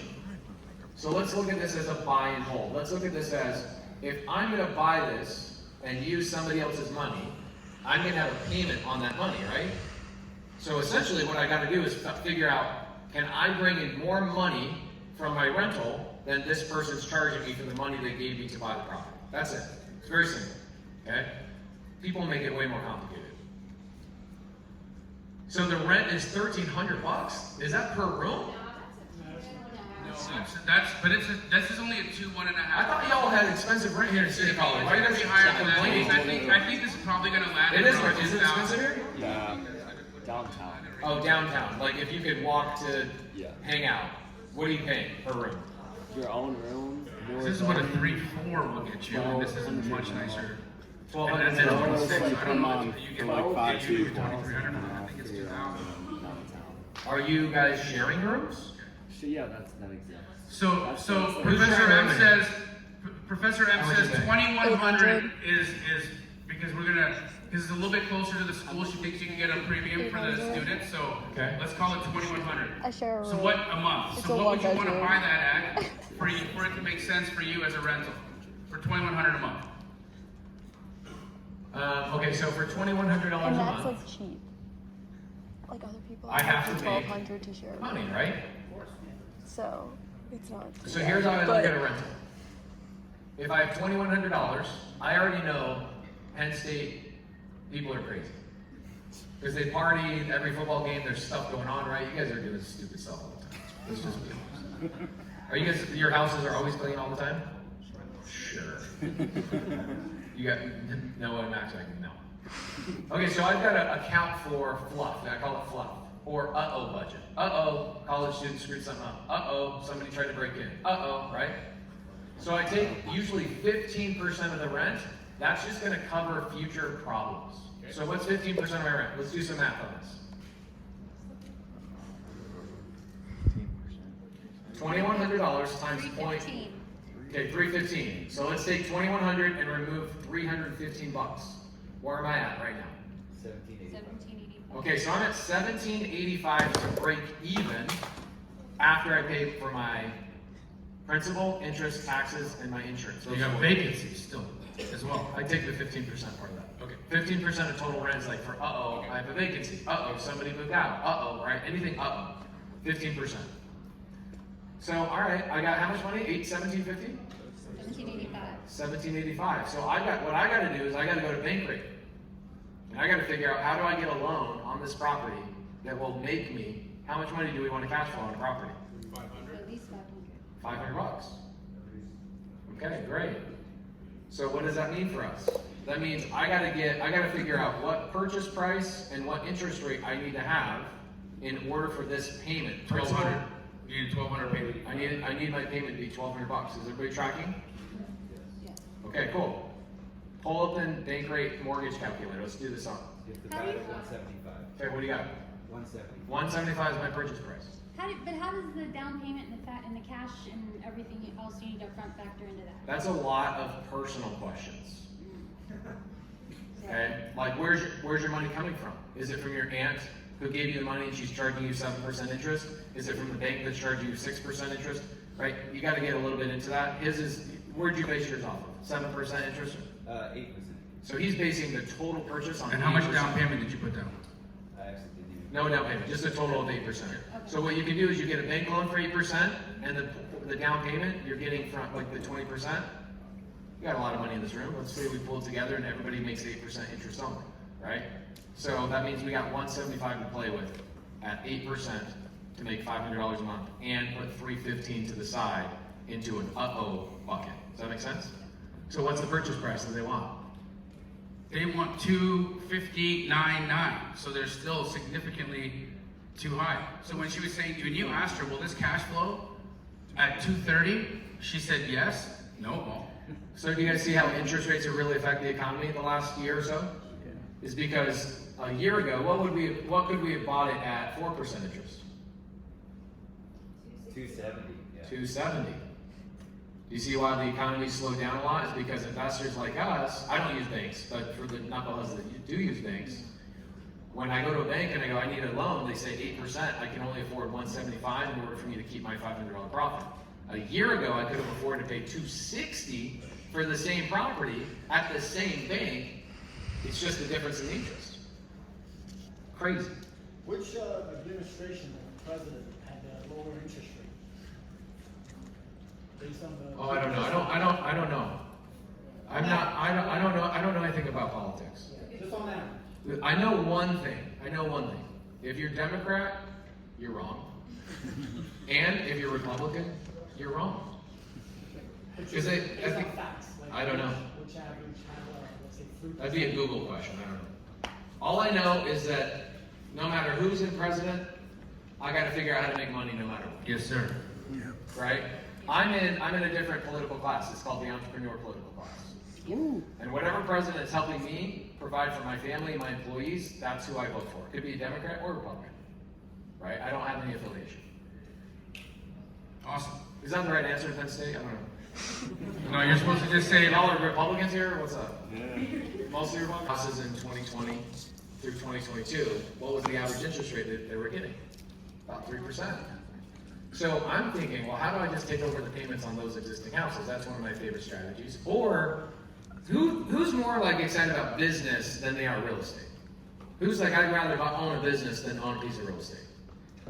Or who wants both? Okay, cool. Great answer.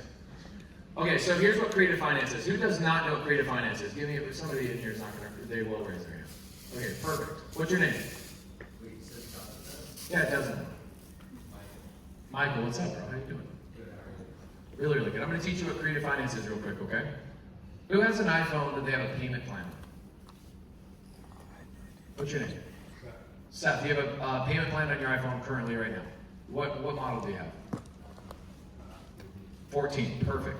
Who in here has an iPhone 14 that doesn't have a payment plan on it? Okay, Jamil, perfect. So let's talk about creative finance. Let's say I came from Michigan and I'm broke, because all people from Michigan are broke. And I came to State College and I need to get a phone so I can start working. I can make calls and I can start making money. How do I buy an iPhone if I have Michael, right? How can I buy an iPhone if I have literally no ID, I don't have a credit card, I don't have a job, I don't have credit, I don't have tax returns, I have nothing. I don't even have a social security card. How can I get an iPhone if I don't have any of those things? That's a good one. Now I am from Michigan, so maybe I would do that. But how can I do it the honest way? Well, there's two ways I can do this. Okay, I can either go to this gentleman who has a payment plan on his iPhone. How much would you sell that iPhone to me? How much would you sell it to me for? Because the new iPhone comes out next week. You're going to probably buy the new one. How much do you think yours is worth? What would you put on Craigslist for today? $800. Cool. So $800, what's your payment on it? Do you know? $45. Okay, great. So what if I went to him, Michael, and I said, hey, you've got a payment on your iPhone for $45. You're going to go buy the new iPhone next week because it's coming out. will you just let me take over your payments? And I'll pay that $45 monthly payment every month. And even once it's paid off, I'll keep paying you $50 until you go all the way up to $1,000. Could I do that? Technically? Okay, that's called seller finance. He's the seller, I'm the buyer, he gives me the phone, and I just make payments. Do I need a credit check to do that? Do I need a social security card? Is this kind of what you do to get around like interest rates? A loan on an iPhone just to pay off his loan on his iPhone. Why wouldn't I just go, can I just take over your loan? Can I just take over your payments? Pretty logical, right? So this is what's funny. A lot of people that have these payment plans on their iPhone, they're going to go and put it on Craigslist for $800. Here's what's going to happen. Do you think you're going to get $800 for that phone, or do you think somebody's going to go, I'll give you $710 all cash? Right? What if you said, I'll give you $1,000 a month on Craigslist, but you said, make $50 payments to me every month? Would you be able to sell it for $1,000? Okay, so there's benefits to not only the buyer.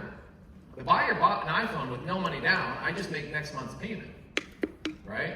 Now what could I do with the phone? Could I go do Uber Eats? I can start making money now. I have technology, I'm connected, I can go make money, right? So I can take things over that have debt on them and then go leverage them and turn them into money-making endeavors, correct? Cool. So now Jamil, he doesn't have a payment plan on his phone. Which phone do you have? iPhone 14. Okay, you have a cracked lens, I've seen it. Yes. You have an iPhone 14, cracked lens. What do you think it's currently worth when you go and get the new iPhone 15 next week? $500. $500 because your lens. Yeah. Okay, so would you be able to sell that to me if I came to you and go, Jamil, give me that iPhone and I'll make you, let's say, $50 payments for the next 10 months. Could we technically do that? Yeah, but there's nothing in it for me at that because it's worth $500. Right, but if you put it on Craigslist for $500, would you get $500? Maybe. Okay, what about $600? I like that. Okay, so would you do a deal with me at $600, $40 payments until I get it to $600? Yes. Okay, so what did we just do here? Negotiate. We negotiated terms. Yes. Okay, so let's take, everybody write this down. I'll give you the 4 terms that you gotta remember whenever you're negotiating with somebody. Okay, you gotta come up with, number 1, what's the most important part when I'm purchasing something? Interest rate. Purchase price. Because that's what the seller thinks about. I don't care about the purchase price. Jamil could have said $1,100. I would have just countered and said, I'll pay you $1,100 at $20 a month. How does that benefit me? Some people go, you're overpaying for that phone. I say, no, I'm not. I'm paying $20 a month. That phone's gonna go make me money, right? I can go cold call. Does anybody make money with your phone at your job or whatever you do? Would you say your phone is probably worth $20,000, $30,000 a month? Yours is worth $1 million a month, but other people's phones, right? So purchase price is the most important thing for the seller. It's way less important to me. What do I care? I care about number 2 and number 3 primarily. What's number 2? Payment. Down payment. Notice, I didn't offer a down payment to either one of you. So not negotiating a down payment is actually the way that I negotiate the down payment. I just go, can I make next month's payment to you? And now I automatically own this thing, okay? Whether it's a business, a car, a house, an iPhone, does not matter, okay? So that's down payment. We just worked out a deal where purchase price was what, $600? Down payment was? Nothing. Nothing, because I didn't address it, okay? Now, if a seller is really worried about, well, what about my security? How do I know you're not gonna run off with it? I could then say, well, let me give you $50 up front. I could then give him some security, right? Activate Find Your Phone on my phone, There you so go. I'll know where you are all the time. Right. There you go. Okay, so that's number 2. Number 3, what's number 3? Yeah. Payment. The interest rate. Notice, I didn't bring up interest rate to either one of them. So this is how I get a lot of 0% seller finance deals, is I don't even bring it up. I just go, oh, that's your purchase price? Great, would you just take these kind of monthly payments for the next 10 months? Or for the next 10 years? You go, yeah, I would do that. Okay, the majority of my deals that I offer on seller finance are 0% seller finance because of that exact thing. I didn't even bring it up. Notice that doesn't trigger in most people's minds that that was something that even should have been brought up. Interesting, isn't it? And then what's the fourth one? It's called length of time. Right? Length of time for us is how many months? Depends on whatever. But if we did $40 a month, somebody did the math for me. $600 divided by 40. How many months do I have to pay Jamil? 15 months. So that's it. I just worked out a seller finance deal. So my goal, do I need credit, cash, or a W-2, or tax returns, or anything in order to buy something that I want? Pretty interesting, isn't it? What's something you want in your life? A car? You want real estate? Okay, cool. Let me show you a couple of deals I'm working on right now. Let's see here. All right. These are all the strategies we're not going to go through. Here's all the strategies you can sell them on. We're not going to go through. Types of financing. Okay, here you go. So I do land, RV parks, mobile home parks, single family, tons of single family homes. You can live in these houses. A lot of people ask me, wait, can I buy one of these houses for myself? Yes, of course. Microfamily. What's microfamily? I just made this up 3 weeks ago, just FYI. Because everybody's like, oh, I'm buying a fourplex. And some people think it's multifamily, and other people that know better are like, it's not. But also, is it single family? No. It's called, I'm going to call it microfamily. This is a new thing. Okay? It's microfamily. Yeah, copyright it. Okay? I got an attorney in the house, Professor M. She'll give me a copyright. Okay, so check this out. Michael, this is for you, bro. I'm only talking to you in here. I know you're DMing some hot chick right now, but I'm going to talk to you. I'm going to talk to you right now. Okay? You're the only guy in the room that admitted they didn't understand creative finance. So I'm going to focus on you a little bit, okay? 20 minutes is all I ask. So let's say I see a piece of dirt. Right? Jamil made a comment. He said, when you drive around town, the difference between somebody worth $100 million and somebody that's worth no money is the ability to see opportunity. Okay? The ability to see, what do you like to call it? Potential. Potential. The ability to see potential. So back in 2019, this was a great deal I did. It took a couple of years to do, but I did make a good amount of money. I found a owner of 50 empty lots. Do you guys ever drive around town and see an empty lot? You ever wonder, what the heck could I do with that? How could I make money on a piece of dirt? This is how I did it. So I called the seller. This is what I do. I go on PropStream, or there's other lists. You could go on Zillow. And I pulled a list of people who owned land for over 10 years.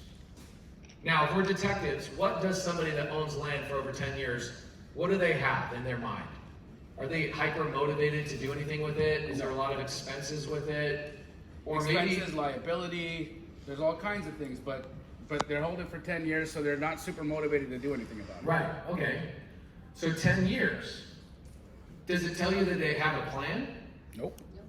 Usually somebody owns a piece of dirt for 10 years is as clueless as somebody who just started real estate yesterday. Usually they inherited the property, they're like, I don't know what the heck to do with this, and I don't have a connection. Okay? So I called the owner, cold call, he wasn't on the market. I'm not a big real estate agent person, if you couldn't have guessed by the way I tease agents. So I just called the seller directly, just like the way we just call people, right? Just like that. And I said, hey, I see these 50 lots. They're all these, you see all these houses in this development, there's empty lots. Like here, there's an empty lot here. He owned all 50 lots. He was in the middle of a development in 2008. What happened in 2008? Boom, right? He's in the middle of the development. He has 50 lots to go. So what he does, he goes, all right, I'll just wait till the economy comes back. So here we are 11 years later, pops up on my list. I call the guy and I go, would you sell those lots? Do things change in 11 years? Who has kids in here? Do things change every 6 weeks? Every day. Because remember this. This is the beautiful thing about being old. I would never go back to being 20 years old. Right? I didn't know anything about life. I didn't know anything about pain, being a parent, phases of life, expenses. So we have an advantage as older people because we understand these things. So I can go to somebody who has owned this property for 11 years and go, dude, this guy is not the same person 11 years later after he bought this property back when. Does that make sense? Mm-hmm. All we are is detectives. That's all we are. I'm a detective. I'm a deal detective. That's it. So I called the guy and I go, would you sell? He goes, yeah, actually, dude, I was gonna build. I don't want to build. I'm 11 years older. I've got on, he's going to like Sturgis on his motorcycle and he's into those types of things. He's got a different phase. He goes, yes, I would sell those lots to you for 15 grand. Now, if I'm in the cash world, right, the cash world we were just existing in with me and Jamil, do you see how I have to lowball everybody, like really, really low because there's so many expenses? In creative finance, what I do, I actually a lot of times pay them more than what they ask for. I just ask for something in return. See what I did with Jamil? He wanted 500. I go, well, he goes, no, I don't want, if I give you payments, I don't want 500, I want 600. But what did I do in return? I said, I'll pay 600, but I want a lower payment.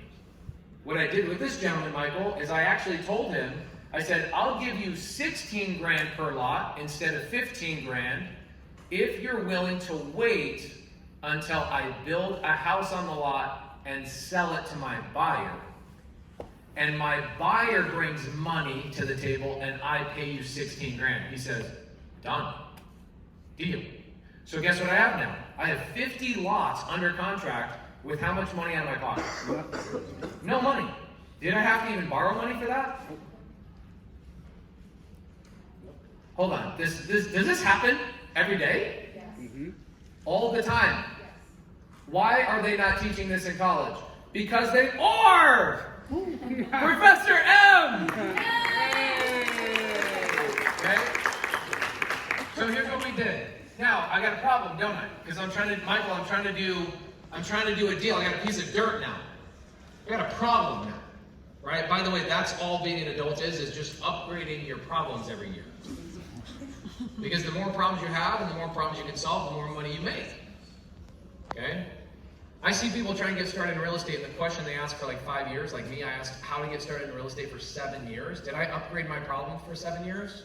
No, I stayed planted in the same place. So I love finding new problems. This is a new problem I have.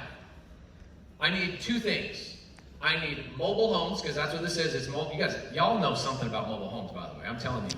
Penn State, it's like every 10th house is a mobile home on the drive. Not to Penn State, but like on the drive here. Holy moly.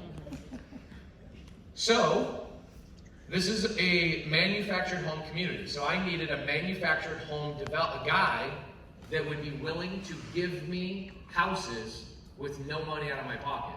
And then I needed a contractor to install them, seam them together, do the landscape, and put a driveway. So here's what I did.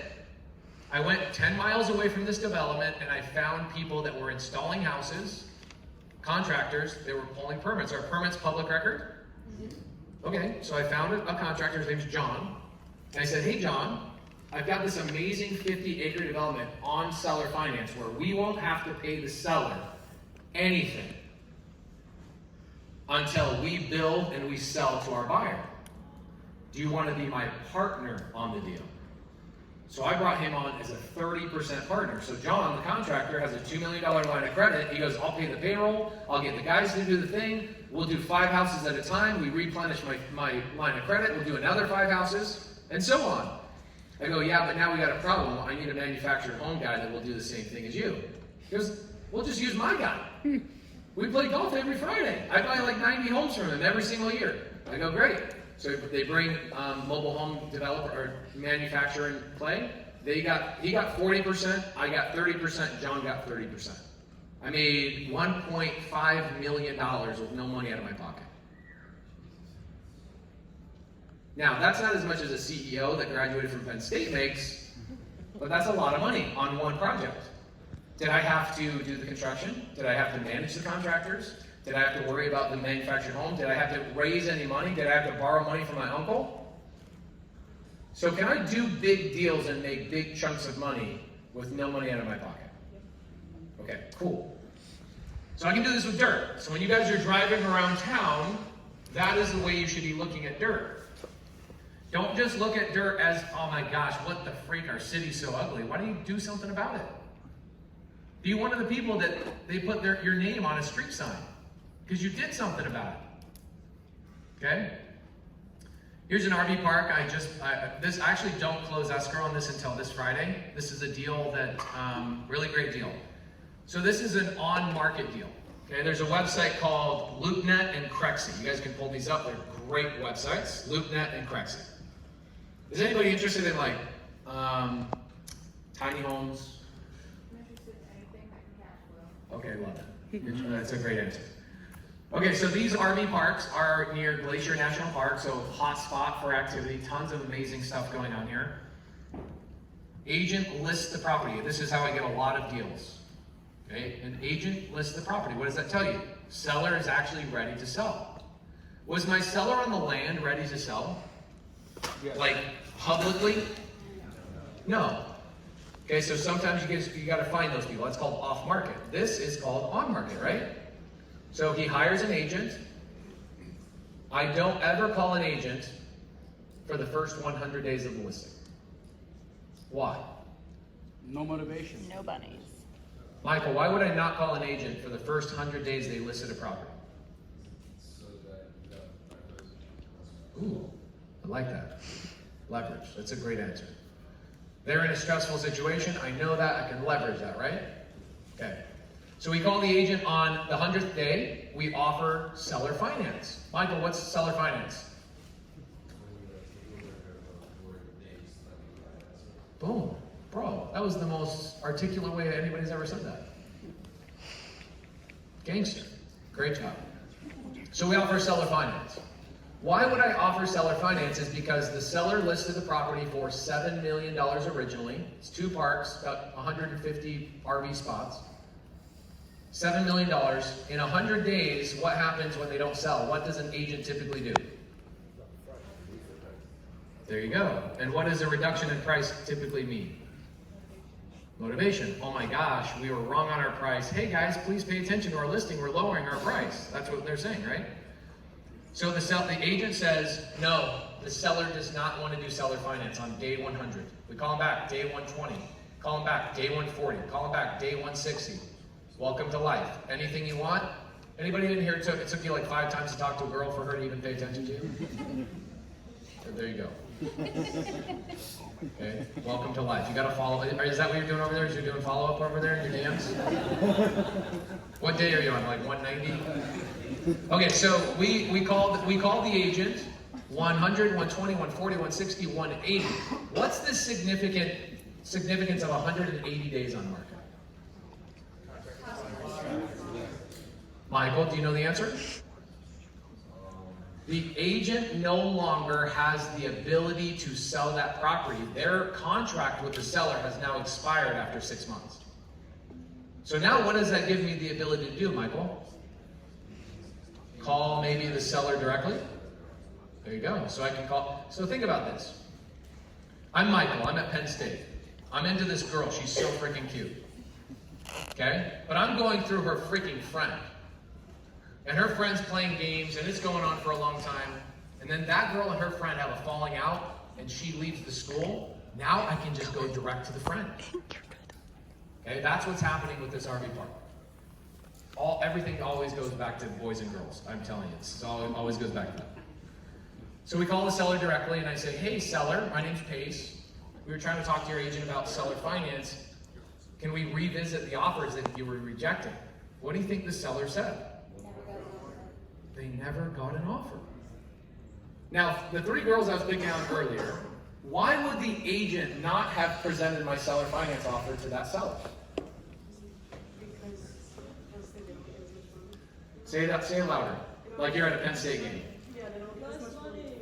They can get just as much money. Let's do another guess. No, they're Do saying you as think the agent, they'll agents- get less money. The agent won't. The agent won't. I paid, you'll hear the story of this, but that is not correct. Good guess though, I like it. Give me another guess. Michael, you got a guess from the girl? Promise higher price to the seller. Okay, that could be good. This is why I asked this question, is because you guys need to understand how agents work. What did Jamil tell you about comping? Do agents learn how to comp in real estate They school? do not learn how to comp. So if they don't learn how to comp, do you think they learn how to pitch seller finance to a seller? Nope. Okay. So this is what's great about Professor M, is that she teaches you this stuff.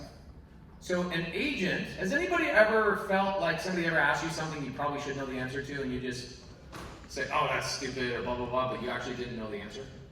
Let's be honest, we're all human. Imagine being a licensed professional with a real estate license, and I offer seller finance to you that you have to turn around and go pitch to your seller. That is the reason why an agent will say, no, my agent or my seller's not interested. So the seller says, my agent never told me about it. Okay? So this is what I did. This is what I love about real estate agents. When they say it's not possible, that the seller's not interested. What I did is that we went to the seller and I found out his motivation. Let's talk about motivation. Why would somebody that has a cash flowing asset, why would they ever sell it? Getting old is a good one. Need cash. But if they're getting old, why would they sell something that's making them money? They got maintenance, they got management. So good. Remember this, the three girls that seem to be actually paying attention. What are your names? I'm so disappointed your name doesn't start with an L. Dude, if that was like Lisa, she said Lisa. Oh yeah!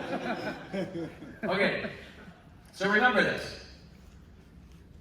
Most of the people that own real estate, landlords, don't actually know what they're doing. You see the guy that fumbled up the construction on that house? That is like 80% of people trying to do it on their own. They don't have a coach, they don't have a professor teaching them what to do and guiding them. So this guy, this is what happens. This is where his motivation comes in.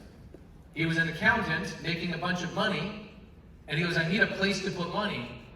I read in a book one time that I should just put money into real estate. So he went and bought an RV park. What does an RV park have? Hundreds of tenants driving in vehicles in and out of the spot. Who's managing that? He had to hire a manager and another manager for the park a mile away. Do you think this is what an accountant really wanted to do with his life? We call these people tired landlords. They're a landlord, they're like, I'm tired of this. This is not what I wanted to do. I'm just going to go buy stocks with my money. So I say, will you sell on seller finance? He goes, how quickly can you close? Okay, so I bought this one. The seller is giving me 94% seller finance. He went down to $6.6 million purchase price. Where is my 6% coming from? I'm giving him a down payment, 6%, right? Because he's seller finance 94%. You follow me, Michael? Where does that 6% come from? What is a private money lender? People in this room. People in this room, right? We talked about this. A lot of people have it. So I gave this guy, I think we gave them roughly, like after closing costs, we gave them $300,000. The property makes $10,000 per month net. Now what does net mean, Michael? Do you know what net means? What's net versus gross? After expense. Okay, so I call net sushi money. If I can go buy sushi with the money instead of putting it back into the property, that means that's my net. Gross means money comes in, it's gross money. I don't want it, it's gross, icky. That needs to go back in the property, which is my payments, taxes, insurance, management, repairs, all of those types of things. That's gross. My net is what I get to keep. I get to net it. Like literally with a net, I get to capture it, hold it in my own pocket, that's net. So for no money out of my pocket, I'm closing on Friday. Okay, so depending on what you want to go into, you can buy this stuff. Okay? Oh, this one's so good. I'll finish with this one. We'll do a little bit of Q&A.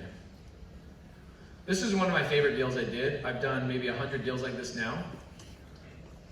Okay. So 1906 South 78th Place, wholesaler, right? The people that are calling homeowners. How do I get all the way up there? I get taller. Okay, so wholesaler pulled a high equity list, meaning they go, all right, I got to find somebody who has an iPhone that hasn't paid off, so I can lowball them, right? Think about if I'm an iPhone reseller. That's what a wholesaler is, right? I could go to Jamil and go, hey, your iPhone is cracked. I'll give you $200 cash right now. There's people that would do that, right? For sure. I turn around and I could sell that for $350 and make $150. That's wholesaling, right? So I get a wholesaler, his name's Tim. He pulls a high equity list and he says, Pace, this seller wants to sell this property for $110,000. My offer to her is $40,000. She's freaking crazy. There's no way I can make money at that. I need to buy it at $40,000, but I saw you on stage at Penn State, and you said that you could help out with these situations. Will you go on the appointment with me? So I went with Tim to the appointment. I talked to the lady. Her name is Susan, and husband's name is Dale. So I went to the house, just like you guys are going to a house today, right? Well, you're going to a car, and then you're going to a house. Yes. Oh, that's tomorrow. Okay. That's in West Virginia, right? Yeah. Okay. They have houses in West Virginia? Okay, cool. All right, so I go and meet with Dale and Susan. Dale and Susan want $110,000 for the house. Take a guess how much Zillow said the price of the property was worth. How much? 110. No, we were really close. $100,000. So this was Susan's argument with me. She says, hey, you're going to make so much money on this that I want $10,000 of your future profit. I know my house, Zillow says my house is worth $100,000, so I want to sell it for $110,000 because I know this is a great area. That is the type of seller a lot of people deal with. So I go, all right, Susan, I like you, you're awesome. If I came up to your crazy price of $110,000, would you give me what? Terms. What are the 4 terms? Purchase price, down payment, interest rate, and length of time, right? I said, would you give me terms? Do you think Susan knows what the heck terms means? No. So I explained to her, just like I explained to Michael. Who are you DMing? What's your name? Okay. Just like, did everybody understand what seller finance was when I explained the iPhone? Okay, so I explained the same thing to Susan, but I explained it to her with a truck. All right? So Susan goes, oh my gosh, really? You could buy my house for $110,000? I go, yes, but you have to give me no money down. We have to do a no money down deal. She says, I can't do that. I need $10,000 down. Okay, we could do that. So let's walk through the structure of my deal. This is public record, so you pulled these offline. This is called a promissory note, okay? So look at this. When did I buy it? March 31st, 2020. COVID. Okay? What a great time to buy that. What was my purchase price? Oh, bro, I made so much money on that. Somebody should pull this up and tell me what the area is now. I think it's like 3. I'm gonna. What's the address? Yeah. I heard you tell the story the other day, and I looked it up. It's like 280 or 290 or something. Yeah.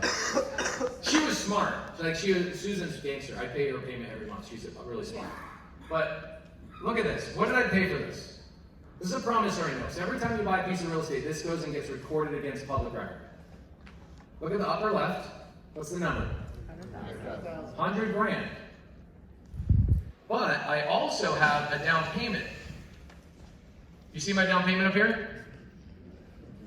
I have 2 payments I had to make toward $5,000. But when did I make those payments? Let's compare it to when I bought the property and when she got my down payment. 6 months and a year. So not only did she seller finance the house to me, but she seller financed my down payment to me. Where did my $10,000 come from? Let's do the math on this. This property rents for $1,650 a month. What is my payment to her? Okay, $375. Now, so many people are like, wait, why would she do this? This is freaking crazy. Like, she already has a tenant in place. Remember, we're always looking for the problem. We're looking for the clues. The bunnies. What were her bunnies? Her bunnies were, bro, did you come all the way out from Pittsburgh? No, I'm nearby. Okay, you are. Got it. All right, so what were her bunnies? Dale and Susan, paint the picture for you. They're retiring. They have a tenant in the property that is a family member. Does that usually go well? Does anybody like do favors for family members and then regret it later? Yep. Yeah, you stop, because you're smart. Okay, it took Susan about 75 years to figure that out. Okay, so she does a favor, she lets her family members move into the property. They take advantage of her because they're bad people, or because that's what people do to their family? That's what people do to their family. So I tell Susan, I go, Susan, I'll take over your tenant so you don't have to kick out your family members. I'll become the new owner. She's like, really? I don't have to be the bad guy? Because they won't even talk to me at Thanksgiving and Christmas dinners. Nobody's talking to us. I go, no problem, we'll take them over. So did I have any renovation on the property? Okay. So this is what I told Susan. I go, you know those closing costs we got to pay for paperwork and all that stuff? I go, if you pay those closing costs, I'll take over your tenants. All right, so we've struck a $110,000 purchase price, a $10,000 down payment to be spread out over a year. What is my interest rate? My interest rate is 0%. How did I figure out $375 monthly payment, or $375 monthly payments, which is my payment? Did I use a calculator? Probably. I never use a calculator.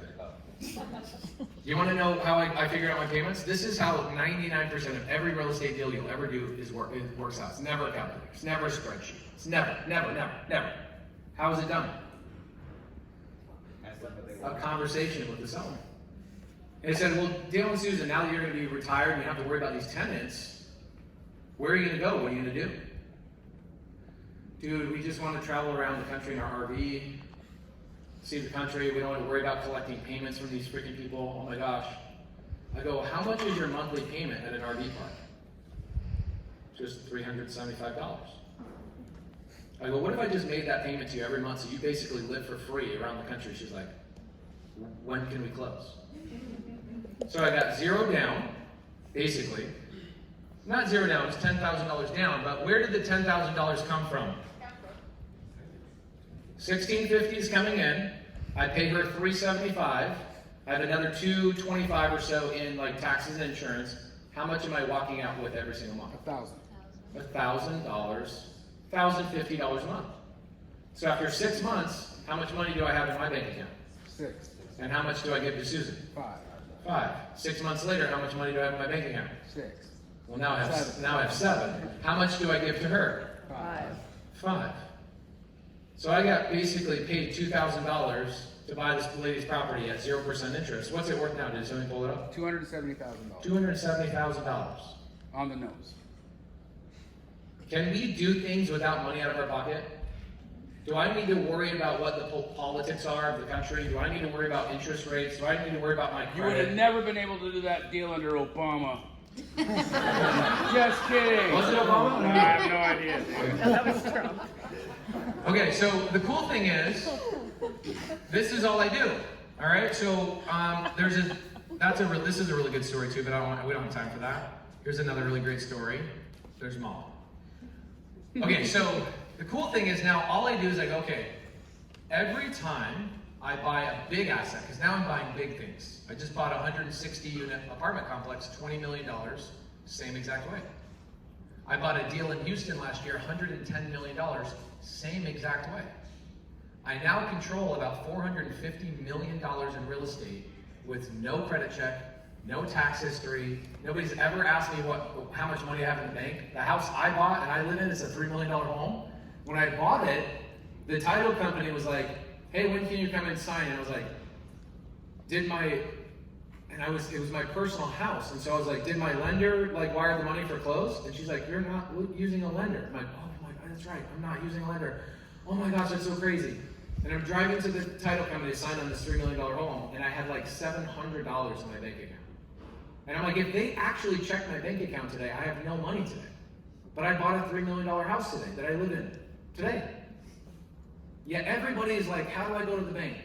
And how do I get into this stuff? I closed a deal last week. I'm closing a big deal this week. And now I go, all right, how do I build my empire? Because now I'm at a level where I want to hire more people, and I want to buy more stuff, and I want to give more people opportunity. So that 160-unit apartment complex I just closed 10 days ago, $20 million will cash flow roughly $30,000 to $40,000 a month. Do I use that money at this point to live on? What do I use that money for? I use that, well, it's kept net cash flow, so the improvement stuff is already taken out. So it's my net. So what I do is I go hire more people to go find more deals. Or I hire more people to manage this stuff, so I don't have to manage it. And we just keep building and building and building and building. And it's crazy. Everybody else is like, man, do you see what interest rates did today? I go, I have no clue. Okay?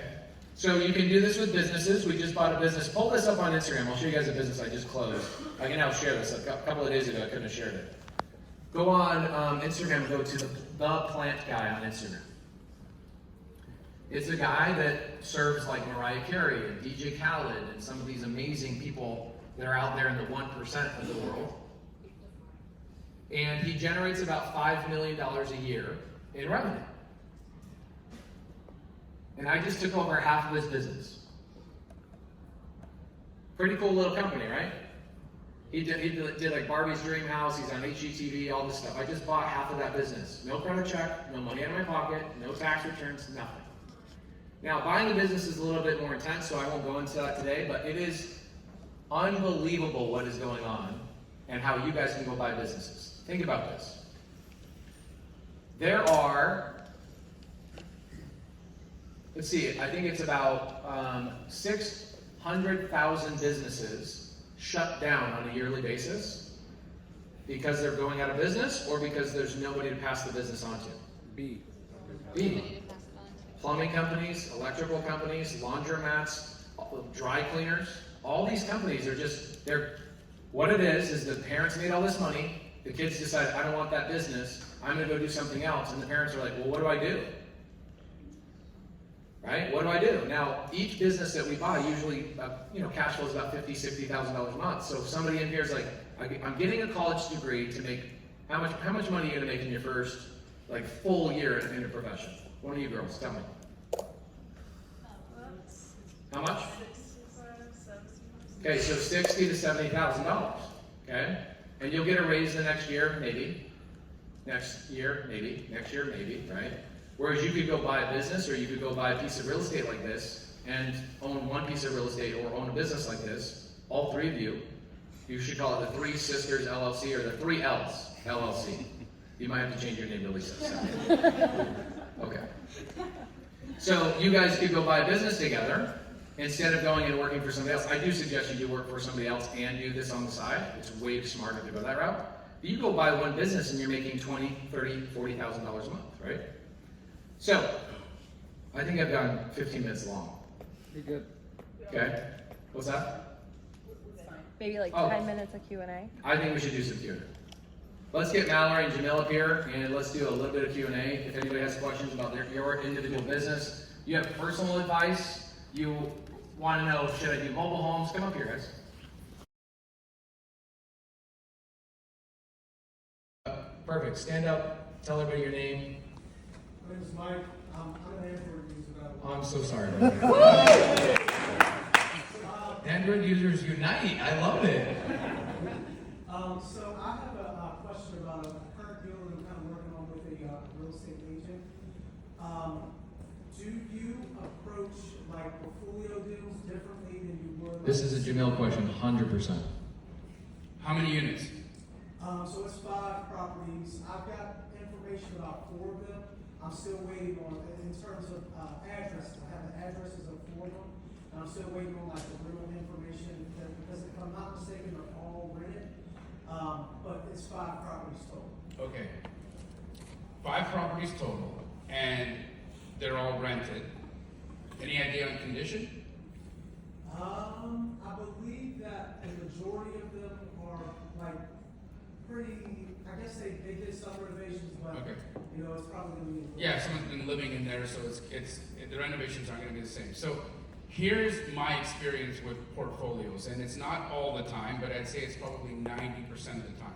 Okay, portfolio deals will take away all of your time, and in the end of the day, the person who's selling that is not really motivated. They typically are priced above retail because the investor who's selling it thinks that they're doing you a favor by selling you 5 properties that are already rented, that they're calling renovated, but the person who's living there has been wiping boogers on the wall. And no joke, that's reality, right? And so they're not in retail condition, and they think that because they're already rented out to stabilized tenants, that they should charge you a 10% premium for selling you 5 properties at a time. Well, let me clarify though, because it's off market right now. Doesn't matter. And it didn't start out as a portfolio deal.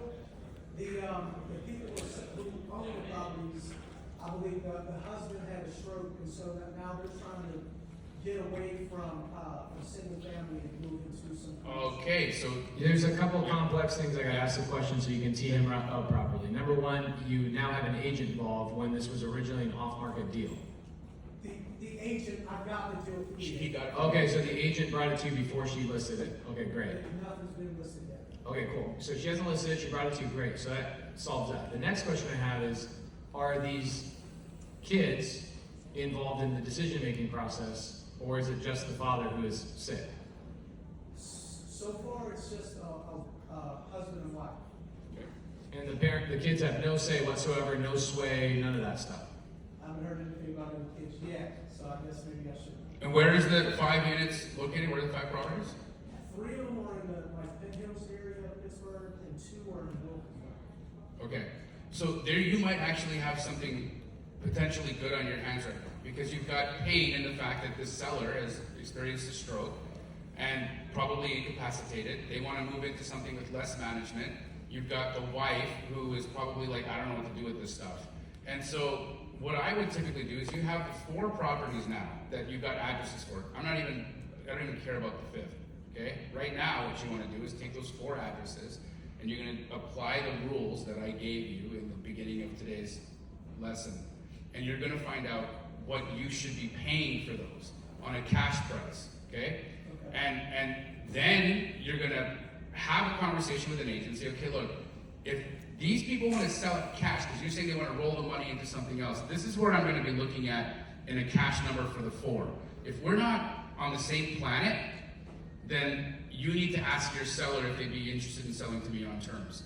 Because there's 1 or 2 ways that this deal's going to get done with it. This deal's going to get done at a discount on cash, or this deal's going to get done on terms where you can cash flow it. That's it. So you need to ask the question, take the 4 houses, comp the 4 houses, figure out what your maximum offer is on the 4 cash, find out if you guys are on the same planet. If you're not on the same planet, tell the agent that they have to sell to me on terms. Okay. Yes. I have one last question. In this particular situation, being that the seller is looking to get into like commercial property, should I maybe look to see if there's anything commercial that I can put in front of them? I mean, you could, but why? Right? Are you a licensed agent? No. Okay, so you're not going to wedge yourself into that deal, very likely, right? You potentially could find something off market, but again, now you've got 2 decisions, now you've got 2 problems, now you've got multiple things that you have to solve that you put on your shoulders. Right now, you're holding the cards because you're either the key to the liquidity or the money that they need to cash out of those 5 houses, or you're going to be the person who's going to take those 5 houses off their hand and give them the cash flow that they want. Either way, what I would almost say is that why would you guys even want to put this into a commercial property that you're still going to need to match? You obviously don't want to lose the cash flow because you're going to take the money and roll it over into something else. What are you doing? Just be the bank. Yeah, and the other reality is too, is if you understand taxes, this is something Mallory is really, really good at. Is you ever understand the taxes, they're gonna have to 1031 into the next deal, right? Yep. So think about the time frame of people that are not in real estate to go find another real estate deal to roll into. So there's a lot of ways you could set this up. You could set it up in a way where you go, why don't we do seller finance? That gives you guys the ability to get a higher purchase price, gets me stabilized, and let's do a short-term seller finance that forces me to go refinance in 36 months, which gives you plenty of time to go find an asset.